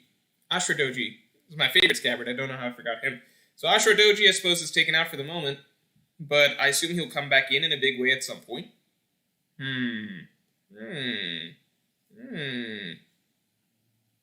So let's not give him a matchup for the moment then. I like to think that Ashura Doji will come back in a big way. But beyond that, I don't know. So then the question marks we're sitting on for the Scabbards are Kawamatsu, Izzo, Denjiro, and Kinemon. For fun, let's say Denjiro fights Orochi. I'm going to say Kinemon hangs with Momonosuke for a while, so it doesn't get a matchup just yet. Kawamatsu and Izzo are unknowns. Yeah, I think that's the best we can do for the moment. Ashura Deji, Ashura's not dead. We all know Ashura's not dead. How funny would it be if Ashura Doji is dead? Because that means that out of all the characters that Oda has, pretended to kill, right? Really psyched us out, really made us believe that they're gonna die, and then, turned it back and flipped around and be like, they're all right. Right, out of all those characters, it would turn out that randomly Ashura Doji is the only one that he actually went through with. And that's one that he didn't even bother really trying to convince us that he died. It'd be really funny if, Oda went through all that effort to try and convince us that Pell died, that Pound died and stuff, and they turned out to be alive. And then Ashura Doji, Oda's kind of just yeah, he's dead. And, we spend, 2 pages on that, and then it turns out that he actually died. The Pirate Hero, thanks a lot. I think after King or Queen fight, Sanji will get his Mr. Prince moment, messing with CP0 and therefore causing trouble for the World Government. I would love for Sanji to get a CP0 moment. Random guy says that wouldn't be funny. I agree it wouldn't be funny. I'm saying more so funny in a...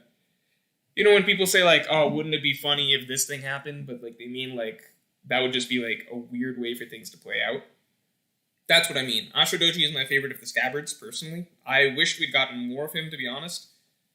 I think that it would be a real shame if he actually did die like that. Like, that would be the worst way for his character to go out. But I actually personally believe, if I would be being honest, I think that the fact that Ashura-doji is kind of, Oda at least faked his death a little bit, and we know that he's going to be back, that suggests that he will come back in a big way, if that makes sense. So, that, if anything, that encourages me to believe that his role in the story will be, not only is it not over, but he's gonna get something big down the line. Like, so his role in the story may actually be bigger at the end of the day than the average Scabbard.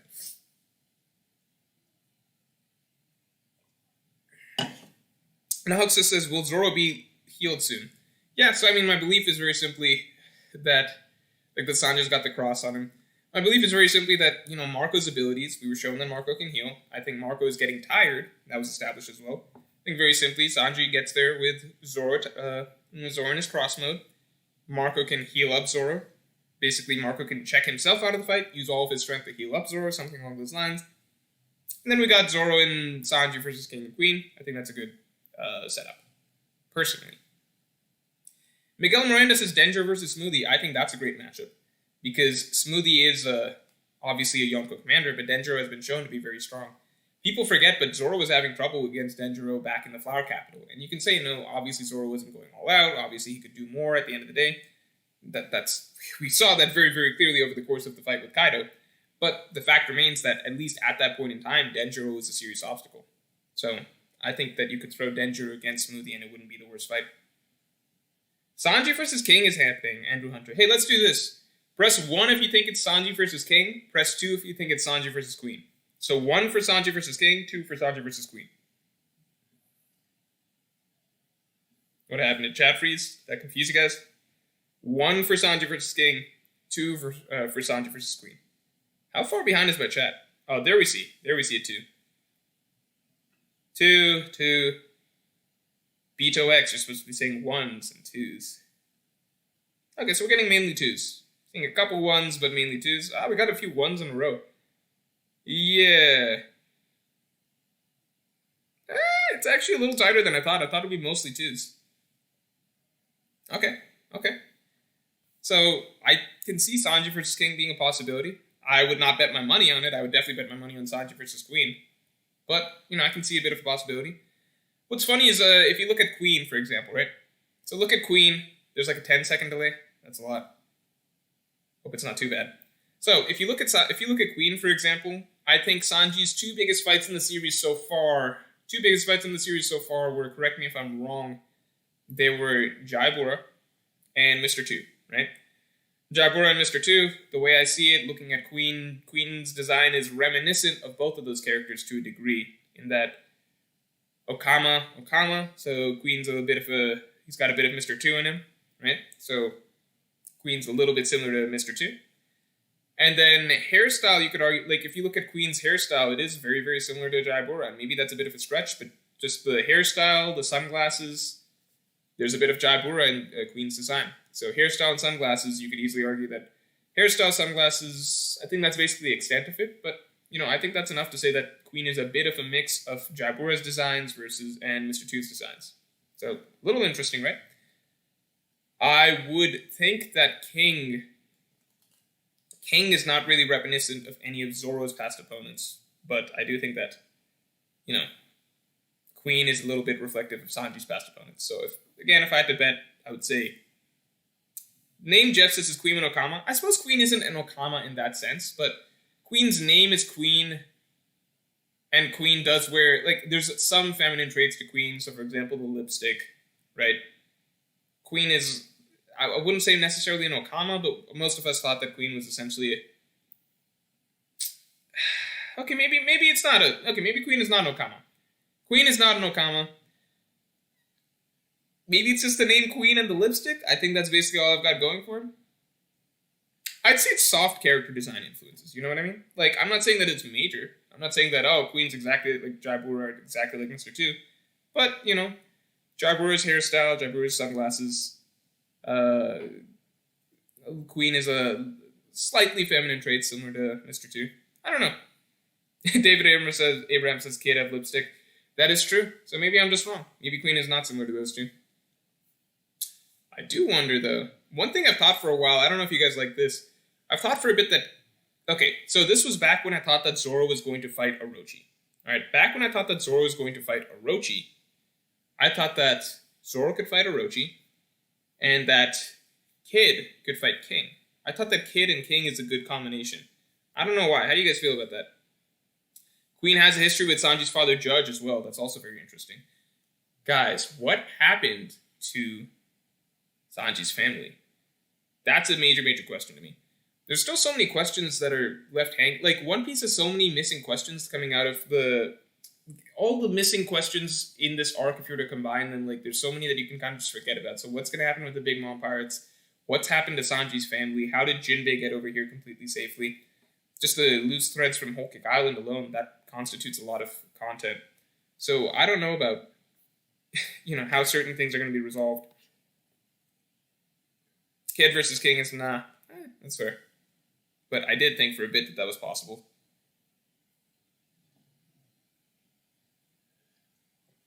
Alright, so Hancho Lewis says, is Big Mom cute?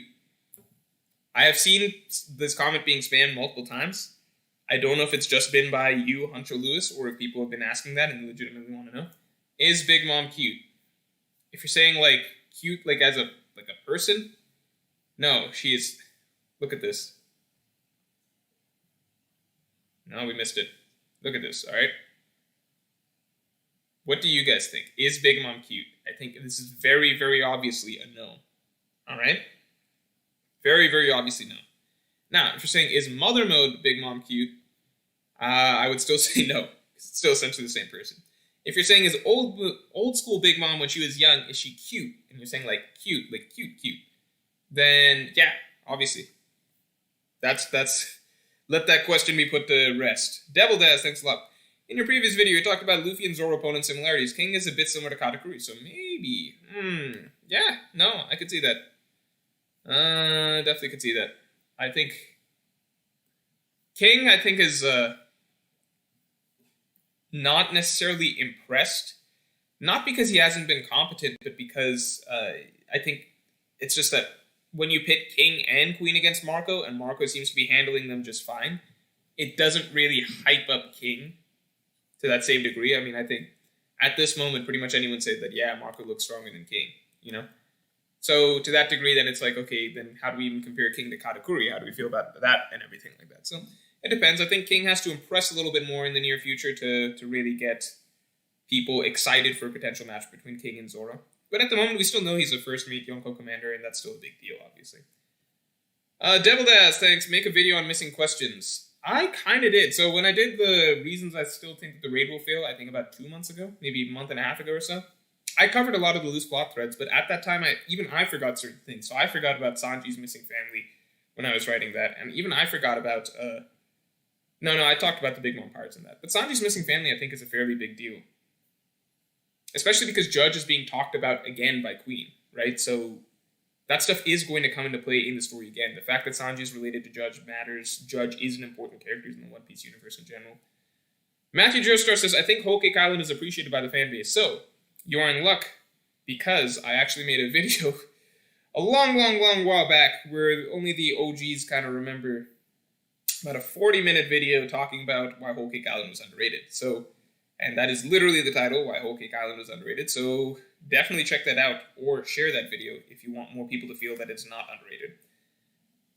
Zuriel Carey says, does Mr. Morge have Conqueror Spirit? I think everybody likes to believe that they have a Conqueror Spirit in real life. Everybody likes to believe that if they were in the One Piece universe, they would have Conqueror's Haki, right?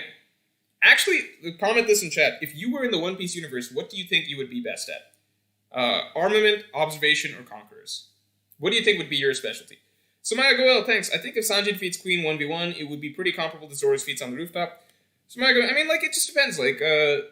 Depends how you stack things, how you personally rate things. We'd have to see a little bit more of what Kid can do. yeah, just get a bit of more of a metric on that.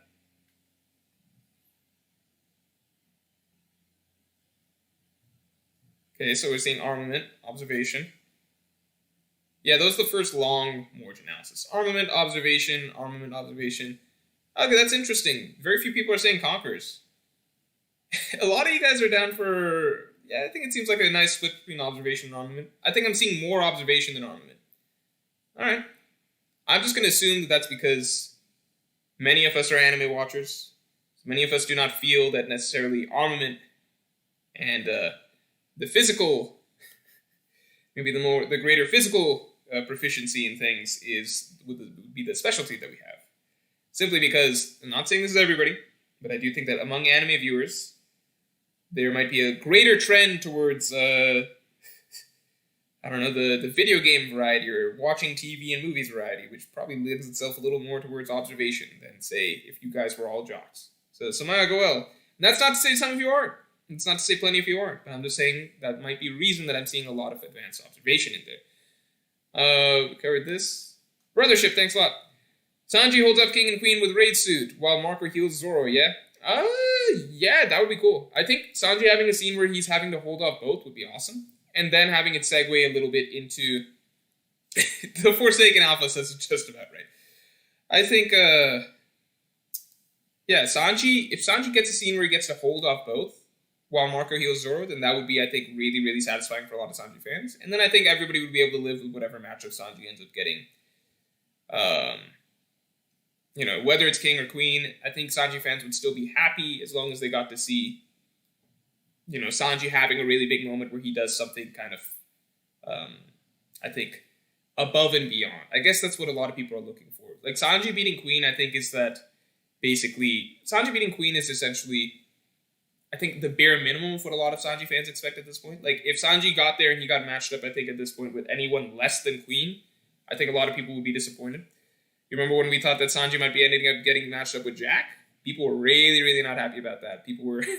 saw a lot of tears on Twitter over that. So I think that Sanji with Queen, that's the bare minimum of what people expect. So if Sanji could get, like, a little bit of time fighting against both King and Queen, I think that that would go a long way to making Sanji fans very, very happy before it segues towards King and Queen. I don't think Sanji would ever take on King and Queen solo from start to end. You know what I mean? Josh Bailey says Sanji stans would say he's stronger than Zoro. I don't know how many Sanji fans ever say he's stronger than Zoro. I think Sanji fans mostly want him to be equal. And Zoro fans want Zoro to be further ahead than Sanji. I think it's very rare for Sanji fans to say that he's stronger than Zoro. I think like it's about as common as Zoro fans saying Zoro is stronger than Luffy. And I don't think many Zoro fans say Zoro is stronger than Luffy. You know what I mean? I think it's very, like, you have to be a really, really hardcore, head up your ass kind of fan to say that Sanji is stronger than Zoro. Or for Zoro fans to say Zoro is stronger than Luffy. You know what I mean? Brightside, thanks a lot. If Zoro heals fast enough, I would like him to fight King on a 1v1. I still want to fight, what about you? Yeah, so we've been talking about that for a bit. So I definitely think that, you know, to me it just seems, this little diagram shows it very clearly. I think that Sanji and Zoro get over here. I think Marco swaps out. Marco heals him up. And then at that point we get, you know, Zoro versus King, Sanji versus Queen. Maybe vice versa, but probably not.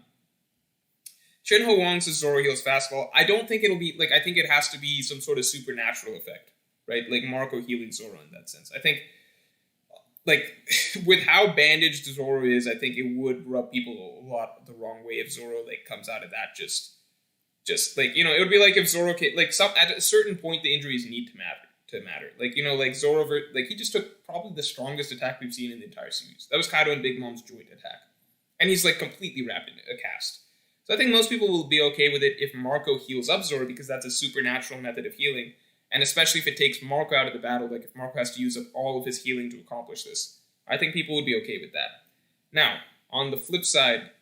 No, not on the flip side, but just as a comparison, it'd be like if Zoro did the nothing happened moment, so it took all of Luffy's pain, and then, immediately after that, even despite taking all of that, Zoro is ready to have a 1v1 with, Mr. One or Kaku or Ryuma or something like that. I think that would rub people the wrong way. In fact, I really, really like the fact that Zoro had the nothing happened moment, and then even though Sabaody Archipelago was several days later, maybe even a week later or so, even though characters heal fast in One Piece, it was pointed out that Zoro is still not back at full strength, and Zoro is actually really struggling against the Pacifista because of the injuries from Nothing Happened. Devil Daz, thanks. What is the Red Pony Cliff / Yamato's croc mom? Devil Daz, I literally don't understand what this question is.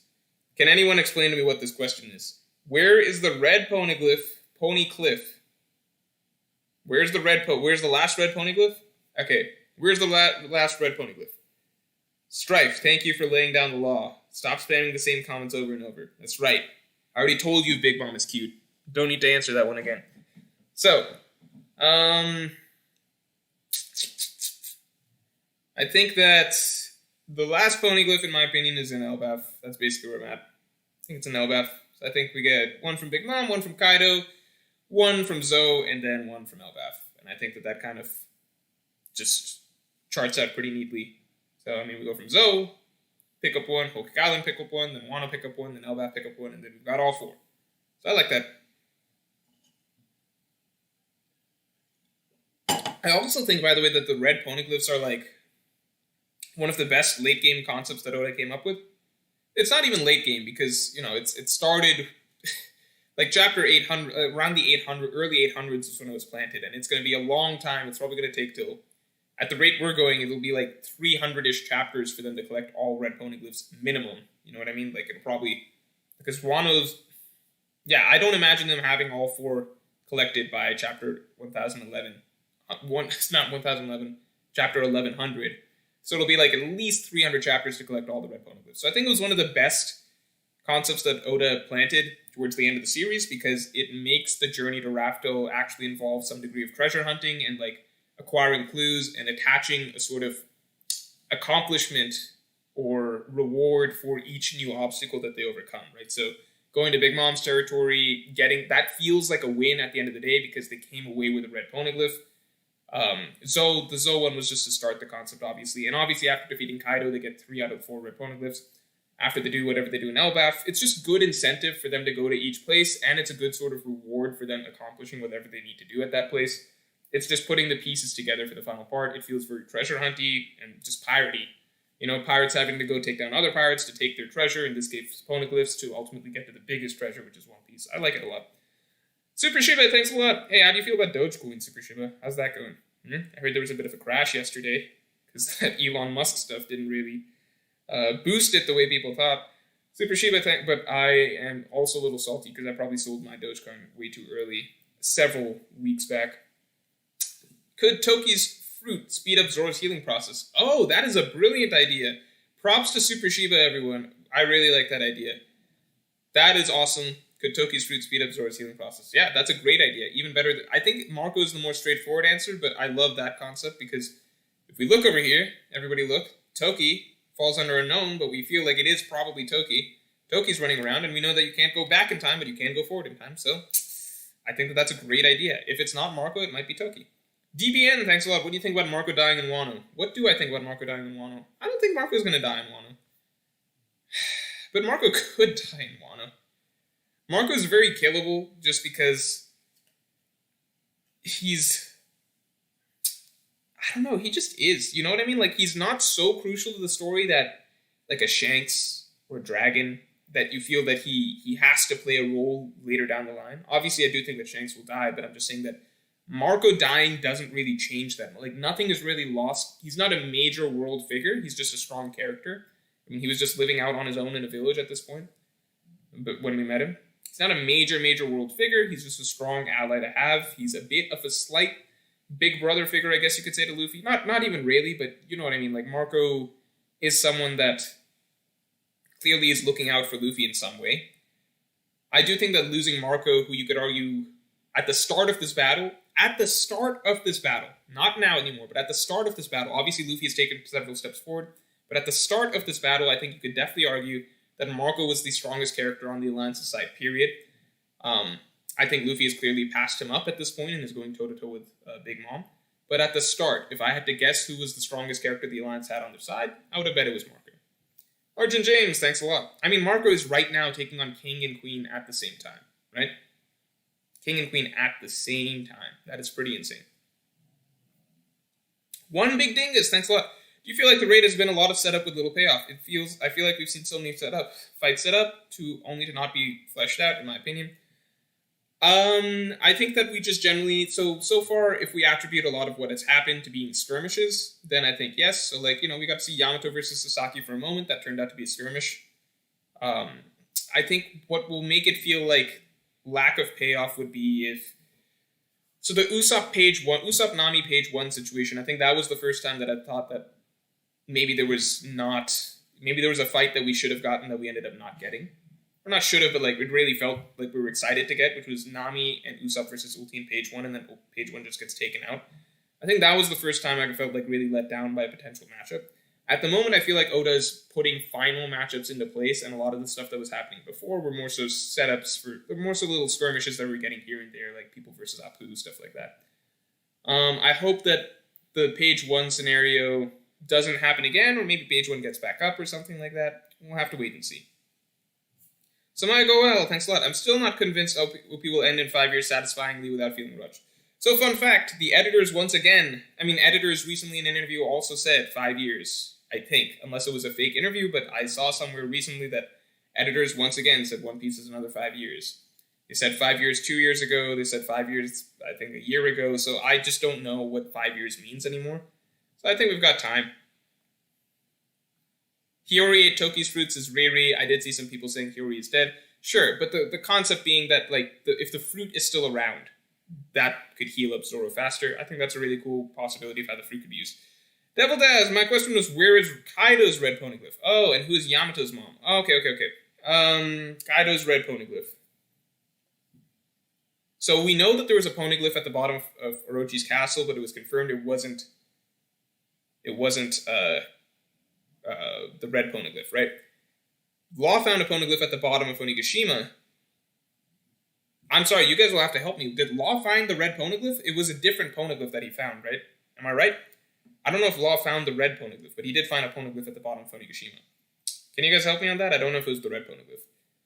And as for who's Yamato's mom, I don't have a good theory on that, other than I assume we're going to find out through the backstory, and her mom will be important to Kaido's character, in a sense. What happened to her mom. Maybe it could tell us a lot about Kaido's character. Brothership, thanks a lot. 1014 and 1015 predictions. Oh, 1014 and 1015 predictions? That's a lot. It's a lot you're asking for. You don't even want 1013, which is the next chapter up. So you don't want 1013 predictions, you want 1014 and 1015. So let me try and hit that for you. I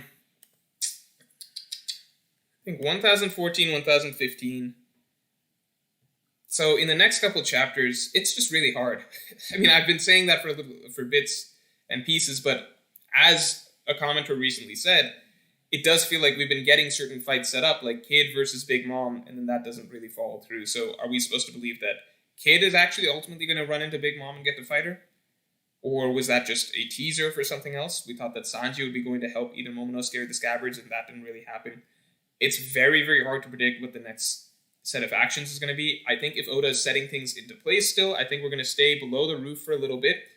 My guess is, so I don't have concrete guesses, but I guess in the next couple chapters we will see Sanji getting his matchup, Zoro potentially getting healed. I think we will see Chopper getting his matchup. Chopper is the last Straw Hat to really, outside of Zoro and Sanji, to really get a matchup. And I think we'll see the Scabbards getting their matchup. So I think it's possible we're just going to get all the matchups in place over the course of the next few chapters. Whether that'll be accomplished within those next few chapters or not, we'll have to wait and find out. L, thanks very much. Do you think CP0 will call in SSG at the end of the battle, paralleling Kuma's appearance, PX0, after the Wars Moria fight? Possible Vegapunk's appearance. That would be cool. It depends, because let's say this is the final battle. If this is the final battle, then I would actually say no. Just because in cases like, so Thriller Bark was a little different. Thriller Bark was a somewhat small, isolated affair. It was not a battle that had a tremendous amount of setup. In fact, the entire storyline took place over the course of one night, right? They show up at night. The entire battle the entire storyline of Thriller Bark is very small, self-contained, happens very quickly. It's a smaller storyline in the grand scheme of things, okay? Compare that to more so something like Alabasta or Enies Lobby, or even Dressrosa, which are really, really, really major events, the way that Oda tends to like to end these sort of huge climactic battles where everyone gets a big 1v1 fight, everyone has a huge sense of accomplishment and victory. I think the way Oda generally likes to end those battles is by having just a very clean finish in terms of everyone getting to enjoy a big feast, everyone getting to enjoy their victory, everyone getting to essentially just chill and be happy and sort of revel in their success. And so we usually get to see some of that and some cutting to the outside world and reactions and stuff like that. I think that's usually how it goes. And then later down the line towards the end, that's when sort of Marines show up and the Straw Hats have to kind of be driven away. So for example, in Enies Lobby, that was Aokiji showing up and making Garp chase them. In Alabasta, that was Hina showing up and trying to capture them. In Dressrosa, that was Fujitora finally deciding to step up and capture them when Sengoku arrived, stuff like that. So, but that's usually, so if that's what you're talking about, then yes, maybe like later, like, 15 chapters after the battle has resolved and we've gotten a satisfying victory feast, everyone's happy and stuff, then maybe some Marines will show up, but I don't think there'll be like a plot, like not like the Thriller Bark where we're like, the Straw Hats win and they're all exhausted and then Kuma shows up to like double down, like a sort of when it rains it pours situation. Like that was a very different feeling than the victory at Enies Lobby. You know what I mean? So well, thanks a lot. If Yamato reaches the rooftop, she will probably trigger Kaido's flashback in some way. That's a great idea. I think that's a really good idea. If Yamato reaches the rooftop, yeah, that'd be a great idea. We could get some insight into Kaido. If Yamato is a tool to get some insight into Kaido and maybe show more of Kaido's character and maybe make Kaido fight harder in some sense or something like that, I think that'd be a great idea. Maybe related to Kaido's mother or wife, you know what I mean? Or not wife. It doesn't have to be a wife, but Yamato's mother, basically. The woman that Kaido is with. Right? Bright Sight, thanks a lot. I think Law should die in Wano. I feel like this is what he was built up for. I agree. I don't see him serving any other purpose in the story. I agree. I've said this before. Maybe I'll put a video out on it about why Law will die in Wano. I think it just makes a lot of sense. Plus, after Wano will not be an ally anymore, R.I.P. Law.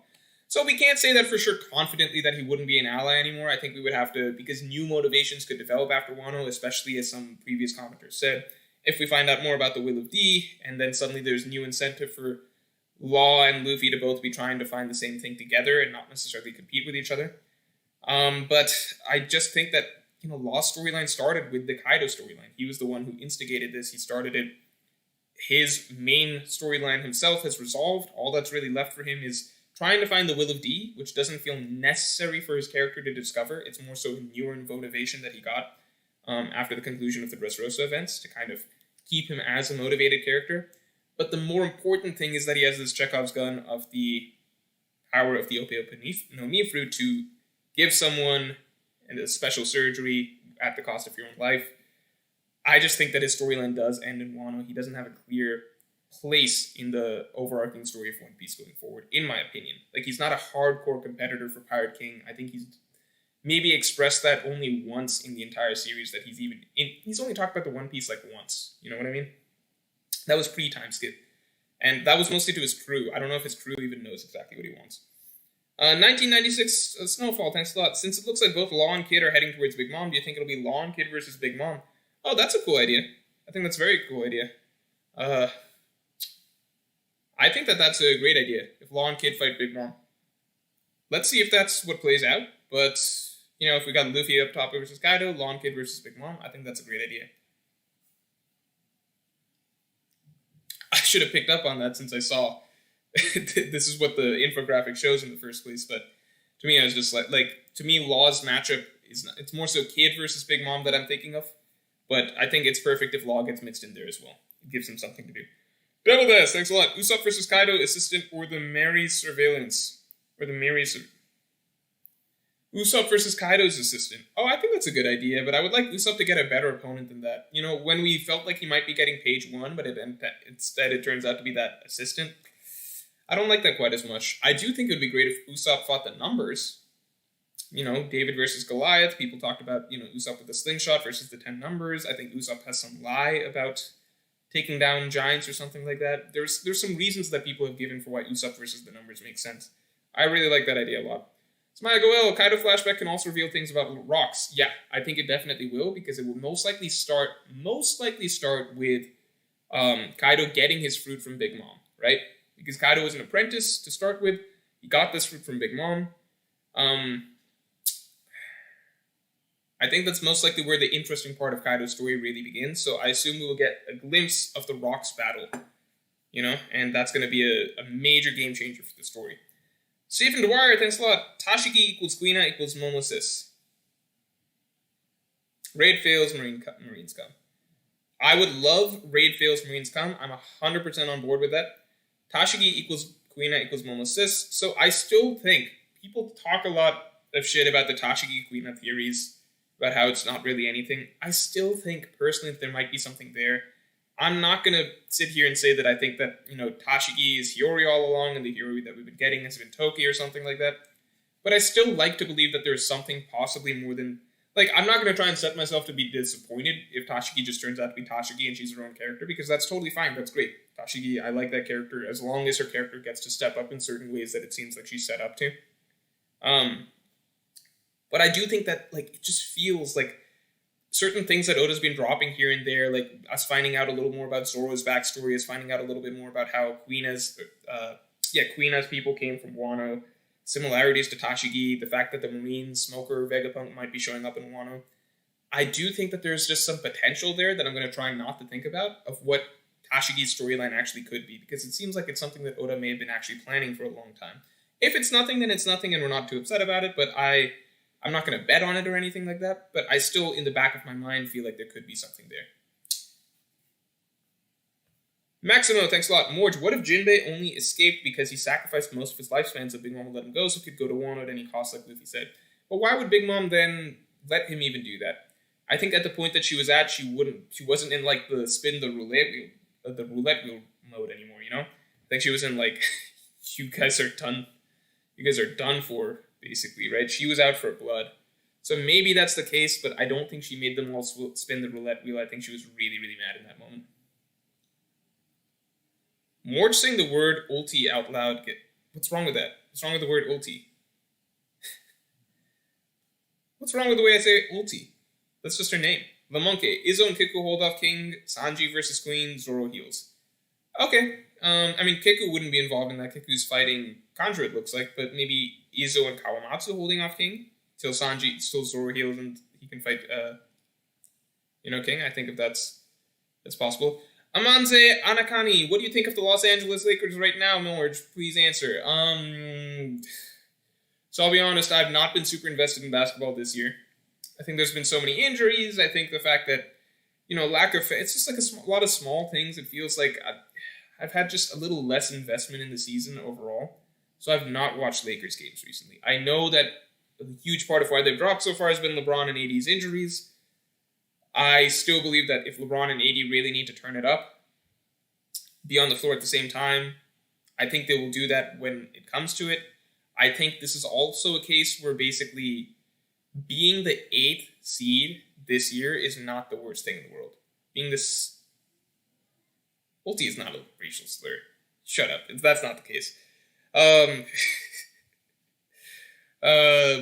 yeah, LeBron and AD, I think the tricky thing is the play-in. Because I think actually this is a year where you want to be the 7th or 8th seed. You would much rather play the Jazz or the Suns in the first round than the Clippers or the Nuggets. So the 7th or 8th seed, there's no problem. It's the play-in tournament that's the problem. Not tournament, but the play-in games that are a problem. Because it's very risky being one game away from... Either you win that game and you're set because you get an easier first round playing the Jazz or the Nuggets than playing the Clippers... the Jazz and the Suns than playing the Clippers and the Nuggets.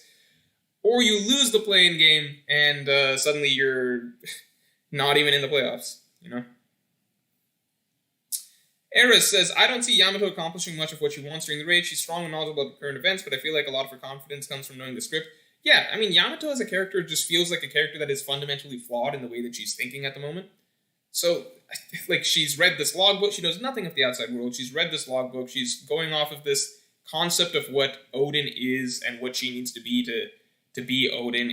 It's all a very shallow sort of view of the world. It seems like something that definitely needs to be shaken up or changed or challenged over the course of this storyline. So I would say that with Yamato, I don't think it'll ever be as simple as, oh, she just goes up and helps defeat Kaido and that's just her storyline. I think that there's got to be more. The Pirate Hero, thanks a lot. Steph versus KD, also, hearing the word ulti out loud is hot. Bro, don't... Alright, the Pirate Hero, you have to leave now. These are not the type of things that I want to hear in my chat. I'm just kidding. You feel however you want to feel when I say ulti. Let's see. Steph versus KD. I'm not going to try to avoid too much basketball because I know many of you are not basketball fans. I'll say Steph versus KD. Look, Steph Curry is my second favorite player after LeBron James.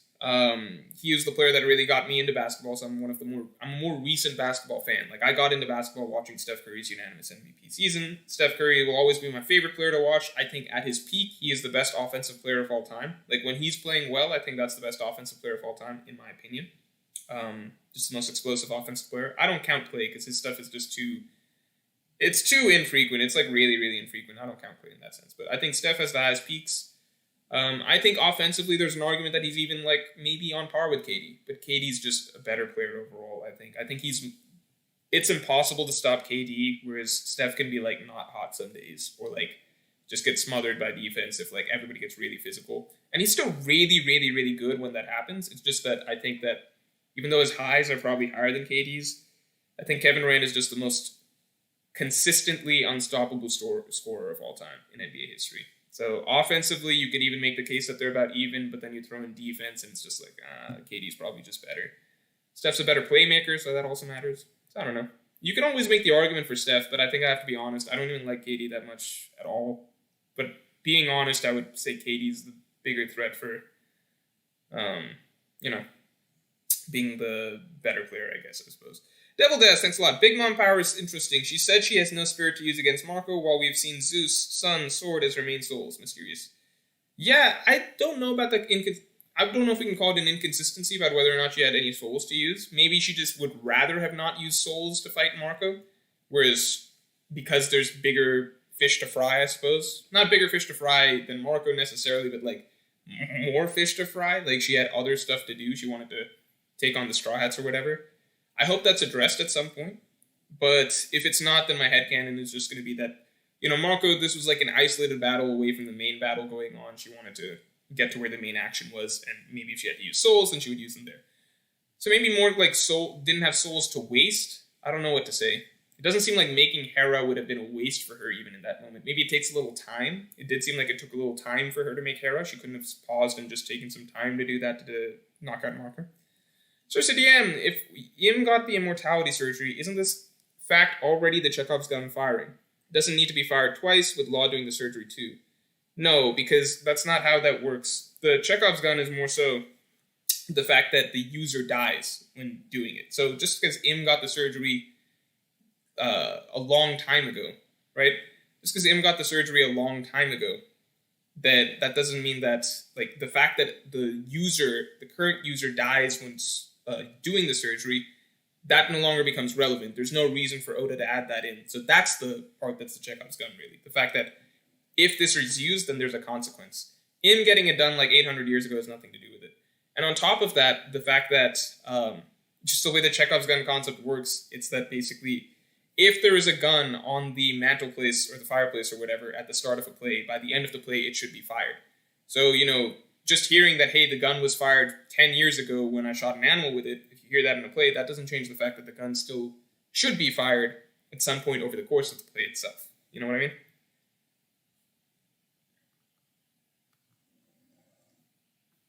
It basically has to be used in story.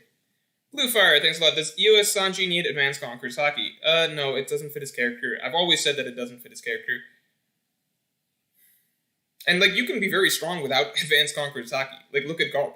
Garp is, like, you're going to say that Garp is somehow lacking because he doesn't have Advanced Conqueror Saki? I don't think so. So I don't think Sanji fans should make a big deal. Like, it's more so what it says about your character that you can use Conqueror Saki.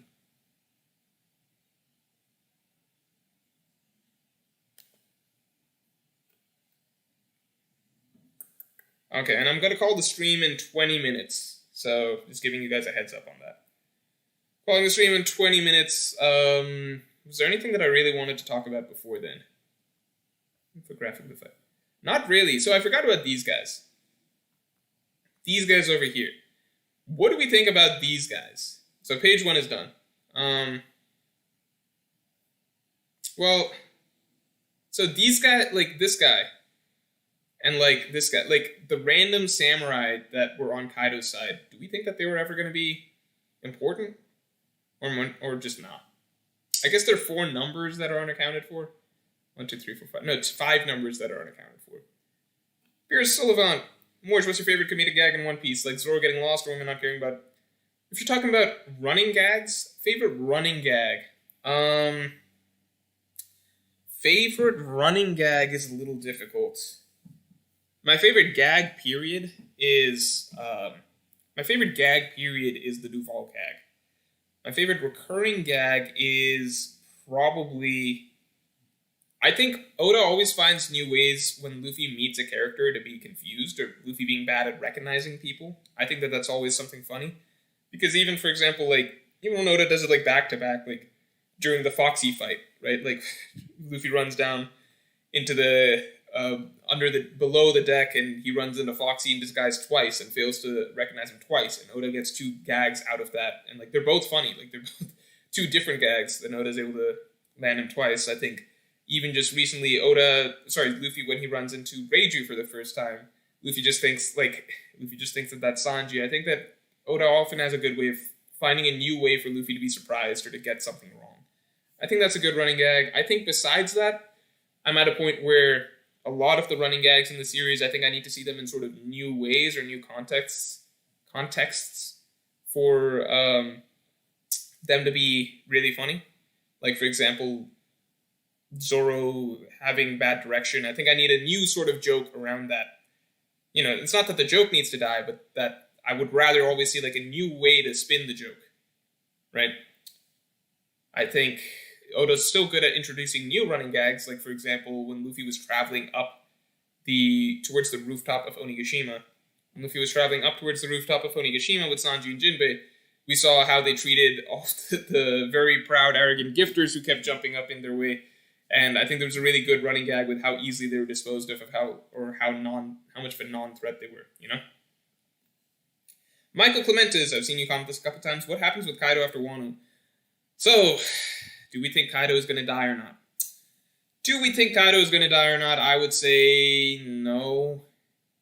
No, I think Kaido could die, but I think if Kaido dies, I've said this before, I think if Kaido dies, it would have to be in some way that's not glorious, so not in the midst of a big war. It would have to be something like he gets assassinated while in prison or something along those lines. That's what really, I think, would be a good way for Kaido to go out, for him to not get what he wants. So I wouldn't be surprised if Kaido dies, but I would expect him to essentially be captured and then, okay, let's say captured and assassinated. If I had gun to my head, I had to say something. Let's say he's defeated, he's in some sort of a prison or holding cell for like the 20th time in his life, but this time, you know, someone is able to actually take him out. I don't know, that doesn't even feel like a good theory, but if you said gun to my head, I had to pick something, I would say something like that. Now, besides that, Justin Holland, thanks a lot. Do you think there are other things Sasaki can do, like maybe teleportation or empower people or be empowered by people, etc.? So if you say empower people, then we're talking about something like a Bello Betty ability. I think somebody else mentioned something along those lines. I wouldn't say teleportation, but I do think there may be more offensive uses. So for example, just the fact, like, even just the way Zoro uses it versus the way Luffy uses it. Zoro uses it to create a sort of transformation, right? He uses it to create Ashura. Luffy is using it to essentially... I guess Luffy is using it more like the way that Roger and Whitebeard used it, right? So there's different ways that you can use Advanced Conqueror's Haki, it looks like. I wouldn't say that teleportation in my mind falls under that. Empowering people, I hope that people wouldn't essentially win fights because Luffy gives them a rallying cry through Conqueror's Haki. I wouldn't want it to add to character strengths to be able to do things that wouldn't otherwise be able to do. To me, that's how I feel Bello Betty's ability is, and I would rather Bello Betty's ability be unique. But beyond that, I'm sure there's some uses that we have not gotten to yet. I think there would be more so offensive attack uses, in my opinion. Angel Rise said, more do you like Wendy's? I only went up to talk about that comment because I am hungry. And I do like Wendy's. I think Wendy's, to me, in terms of fast food, so if we're saying fast food is not like Like stuff like Chipotle, let's say that's like a little too high up to be called fast food. It's still fast food essentially, but it's it's a little higher. So if you're talking about pure fast food, like you can get it on a drive-thru or something like that, pure Strife is on top of things. Strife is by far the best moderator of all time. Strife is the king of the moderators by far. Thank you, Strife. I appreciate it, man. So Wendy's is probably my favorite fast food. In terms of like I can just drive through and pick up something, I think Wendy's is my favorite fast food.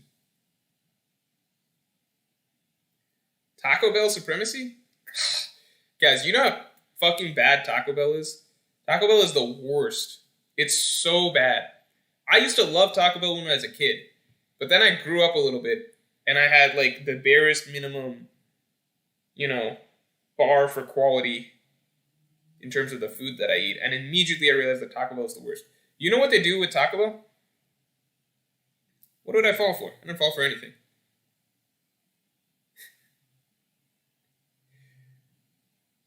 I didn't fall for anything. Leave me alone. So, Taco Bell, they squeeze their food out of a tube, is what I found out recently. They squeeze their food out of a tube. Do you want that? You want, like, just liquid beef? That's disgusting. Liquid beans? Oh, God. Chick-fil-A is the king of fast food? No. Fuck off. It's not Chick-fil-A. Even if you want to go down that route, then Popeyes is obviously better than Chick-fil-A. So, like, Popeyes spicy chicken sandwich is really good. It's just...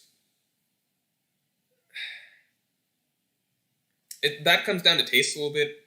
So I'm not the biggest fried chicken fan. Like, I like fried chicken. Everybody likes fried chicken to a degree, but, like, this is really breaking my heart. I'm finding out that I have a lot of viewers who are Taco Bell fans. Who am I talking to? You guys are just, like, the lowest of the low. My God. You say you can't be friends with me? I can't be friends with you guys at this point. I don't know if this is going to work. I don't know if I'm streaming again at this rate.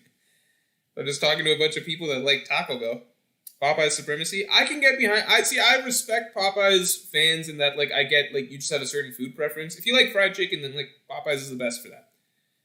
If you like food that's not terrible, then it's basically anything but Taco Bell. So, I think if you like burgers, then it's Wendy's. I think these are just the things, right? So if you like burgers, it's Wendy's. If you like fried chicken, it's Popeyes. If you like tacos, then you just don't get fast food for that. You get Chipotle. You don't go... Because Taco Bell is trash. Syed Ashik says, I think Garp is conquers hockey. He refuses to serve under the Celestials, etc. He can't be the only one that doesn't have it. See, I don't know, because, like, look, this is why I hate Vivre cards. I think Vivre cards are the stupidest thing. I wish Oda never introduced them, because I don't know how canon they actually are. People say they're officially canon, but it's like, Oda's not going through every Vivre card and making sure that they're accurate. And the fact is that there have been regular inaccuracies with the Vivre cards. Like, Nekomamushi didn't have armament hockey, and then we found out he did. Ace supposedly doesn't have armament hockey according to the Vivre cards, but then the novels say he does. So Garp is another case of this, right? So in the Vivre cards, apparently Sengoku has Conqueror's hockey, which is a big surprise to me, and then Garp doesn't. If we were to go with the Vivre cards, then supposedly Garp doesn't have Conqueror's hockey, so I don't know, man. I don't know. It would be weird if Sengoku has it. Garp. I don't know if that's even weird. I don't know if it fits Garp's... It's just hard to say. I'd say at the moment, let's just say Garp doesn't have Conqueror's hockey, in which case I think Garp is the strongest character that doesn't have Conqueror's hockey.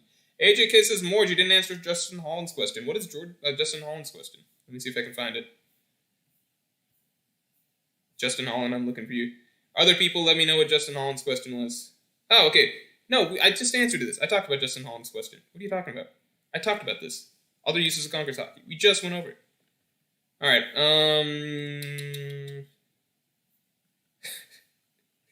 Taco Bell's for filthy casuals? Yeah, I mean, but so is all fast food, so what do you want to say here?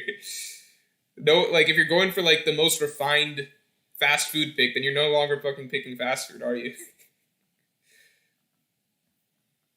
The Pirate Hero says, Taco Bell greater than Popeyes, greater than Ulti, greater than everything else.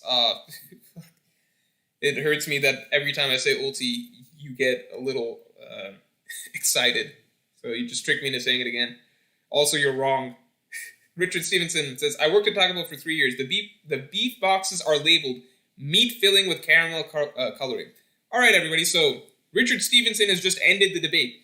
Thank you very much, Richard. I appreciate your input. It has, spoken only truth and facts to the chat. It has let us know who was correct in this little debate. You guys do not eat food at Taco Bell. You eat meat filling with caramel coloring. So that is what you're defending at the moment. You know what you know how Wendy's meat is made? I actually know because I worked at Wendy's for a long time. Okay, so I actually know how Wendy's food is made. So Wendy's food has one secret ingredient, and that's love. That's right. So every burger at Wendy's is actually infused with love from a kind old lady who, cooks the food in her homemade oven. She gives love to each and every patty that she puts on the grill. All right? So Wendy's burgers are made with love. They're made with care.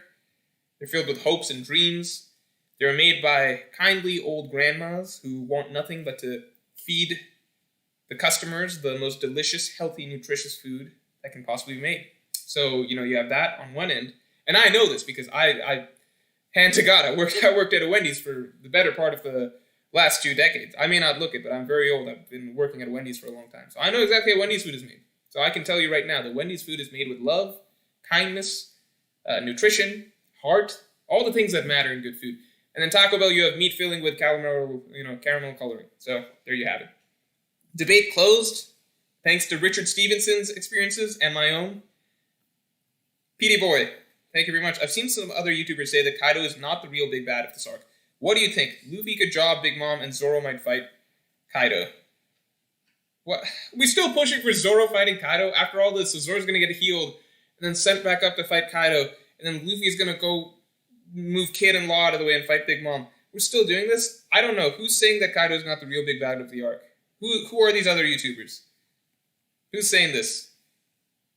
Who is this? Who's talking about this? Justin Holland, thanks a lot.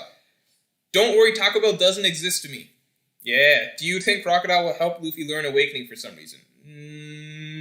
Crocodile helping Luffy learn Awakening. Does Crocodile know Awakening? Maybe the ground death attack that he has, that might be Awakening. I don't know. I don't think Crocodile would help Luffy learn Awakening. If anything, maybe a character like Marco might. Something like that. David says Viva cards don't reveal everything. Yeah, that's true. Maybe Garp has it, but I don't know if he does. It's just hard to say. Maybe Garp is just really, really, really, really good at armament hockey.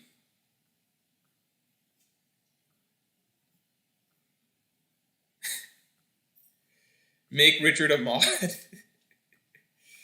Joe Armando says, I guess we need a fast food tiers. Listen, you will all know that I have fallen to basically the lowest caliber of content creator ever. I already hear some people say that Morge isn't as good as he used to be.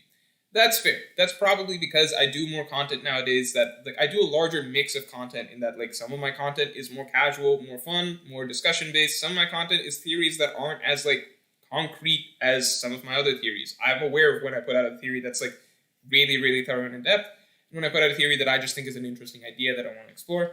And I know that I don't put out analysis videos as frequently as I used to, but that's because they're a tremendous amount of work, and because, first of all, there's an analysis video coming on Tuesday, so hold your horses on that. But, I can't do a 1 hour Any Slavi video every month, for example, and keep doing all the other content. So when people say, Morge isn't the same as it used to be, I won't fight against that. I still think that, the content that I put out is very good, and I still think that it's more so that there's just a wider range of the content that I do, and the analysis videos are still there. I still do those. It's just not going to be, every week or every month.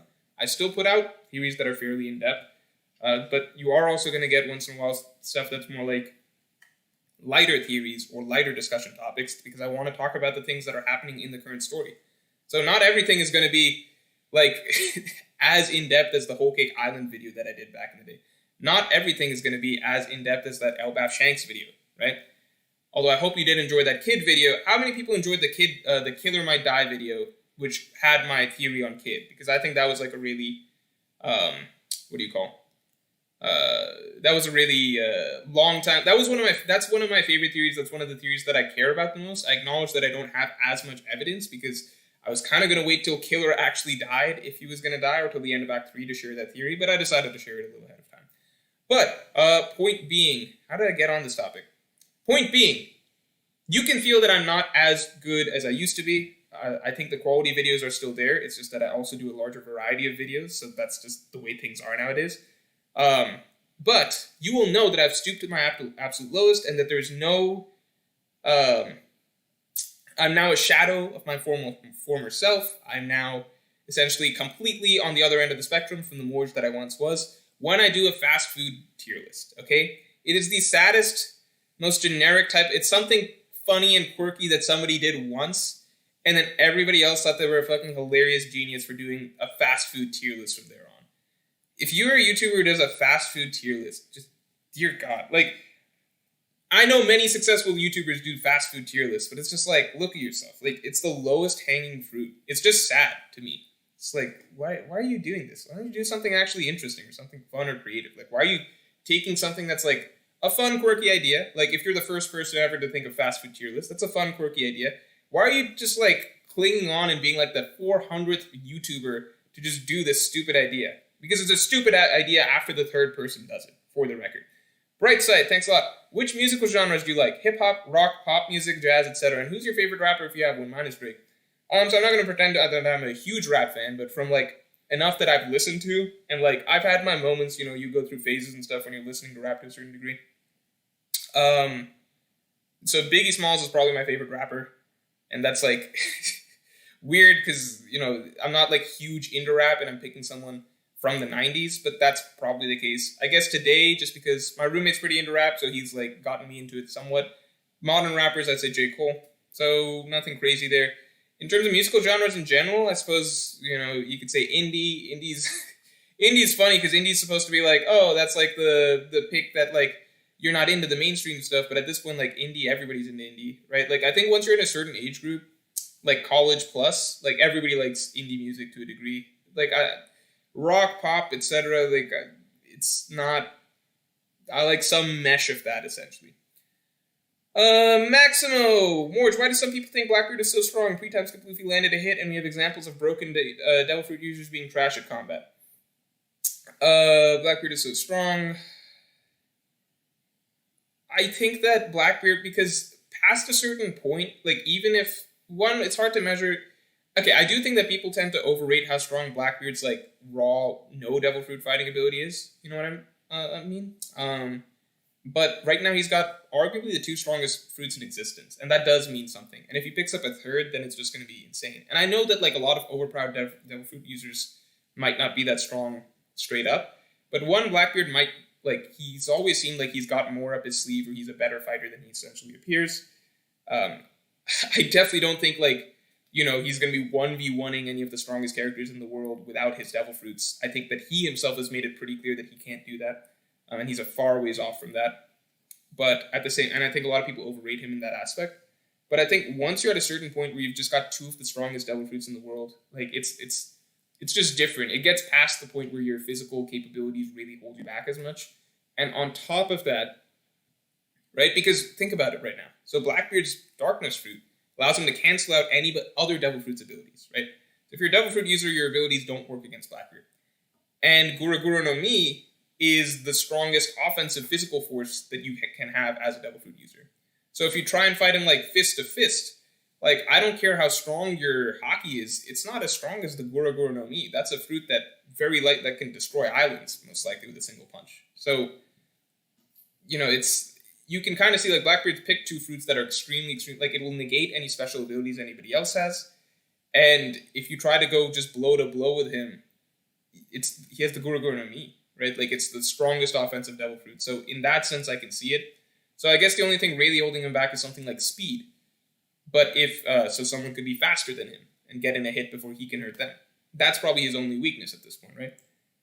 But, if he picks up a third fruit, then maybe that weakness is no longer exist. So then he just becomes a nightmare matchup for anybody. So, you see what I'm saying? Like, it's true that, like, having a good Devil Fruit and not good physical abilities isn't good. We've seen that with Enel, we've seen that with Caribou and stuff like that, but like Blackbeard's a different case. He has the 2 strongest, very possibly. Like 2 all-powerful devil fruits. Lamonke, Hiri will dropkick Orochi into oblivion. Thank you for sharing. Very, very possibly that might be the case. So, I think on that, we are going to call it the end of the stream. And for the record, let me just clarify this. Just because I shout on fast food tier list doesn't mean that we're going to be not doing tier list content in the future. Anytime that there is not a chapter to discuss, this time we did have a chapter to discuss to a degree.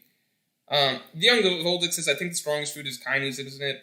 I don't know, it depends how you interpret some of Oda's answers, but I'm saying that Blackbeard at the very least has an argument for the 2 strongest devil fruits in existence. Because the Goro Goro no Mi is the only one that is hyped up to, like, if you go back and read Marineford, the way the Goro Goro no Mi was talked about throughout that was that it was basically like the god tier devil fruit. Like, there was no other devil fruit that was being compared to it. It was like the nightmare that is the Goro Goro no Mi. Like, there was a reason that everyone was so terrified specifically of that fruit and the power that it held. The Goro Goro no Mi, like, in canon, if you look through canon text and everything like that, it is by far, within the One Piece series, the fruit that is hyped up the most by characters.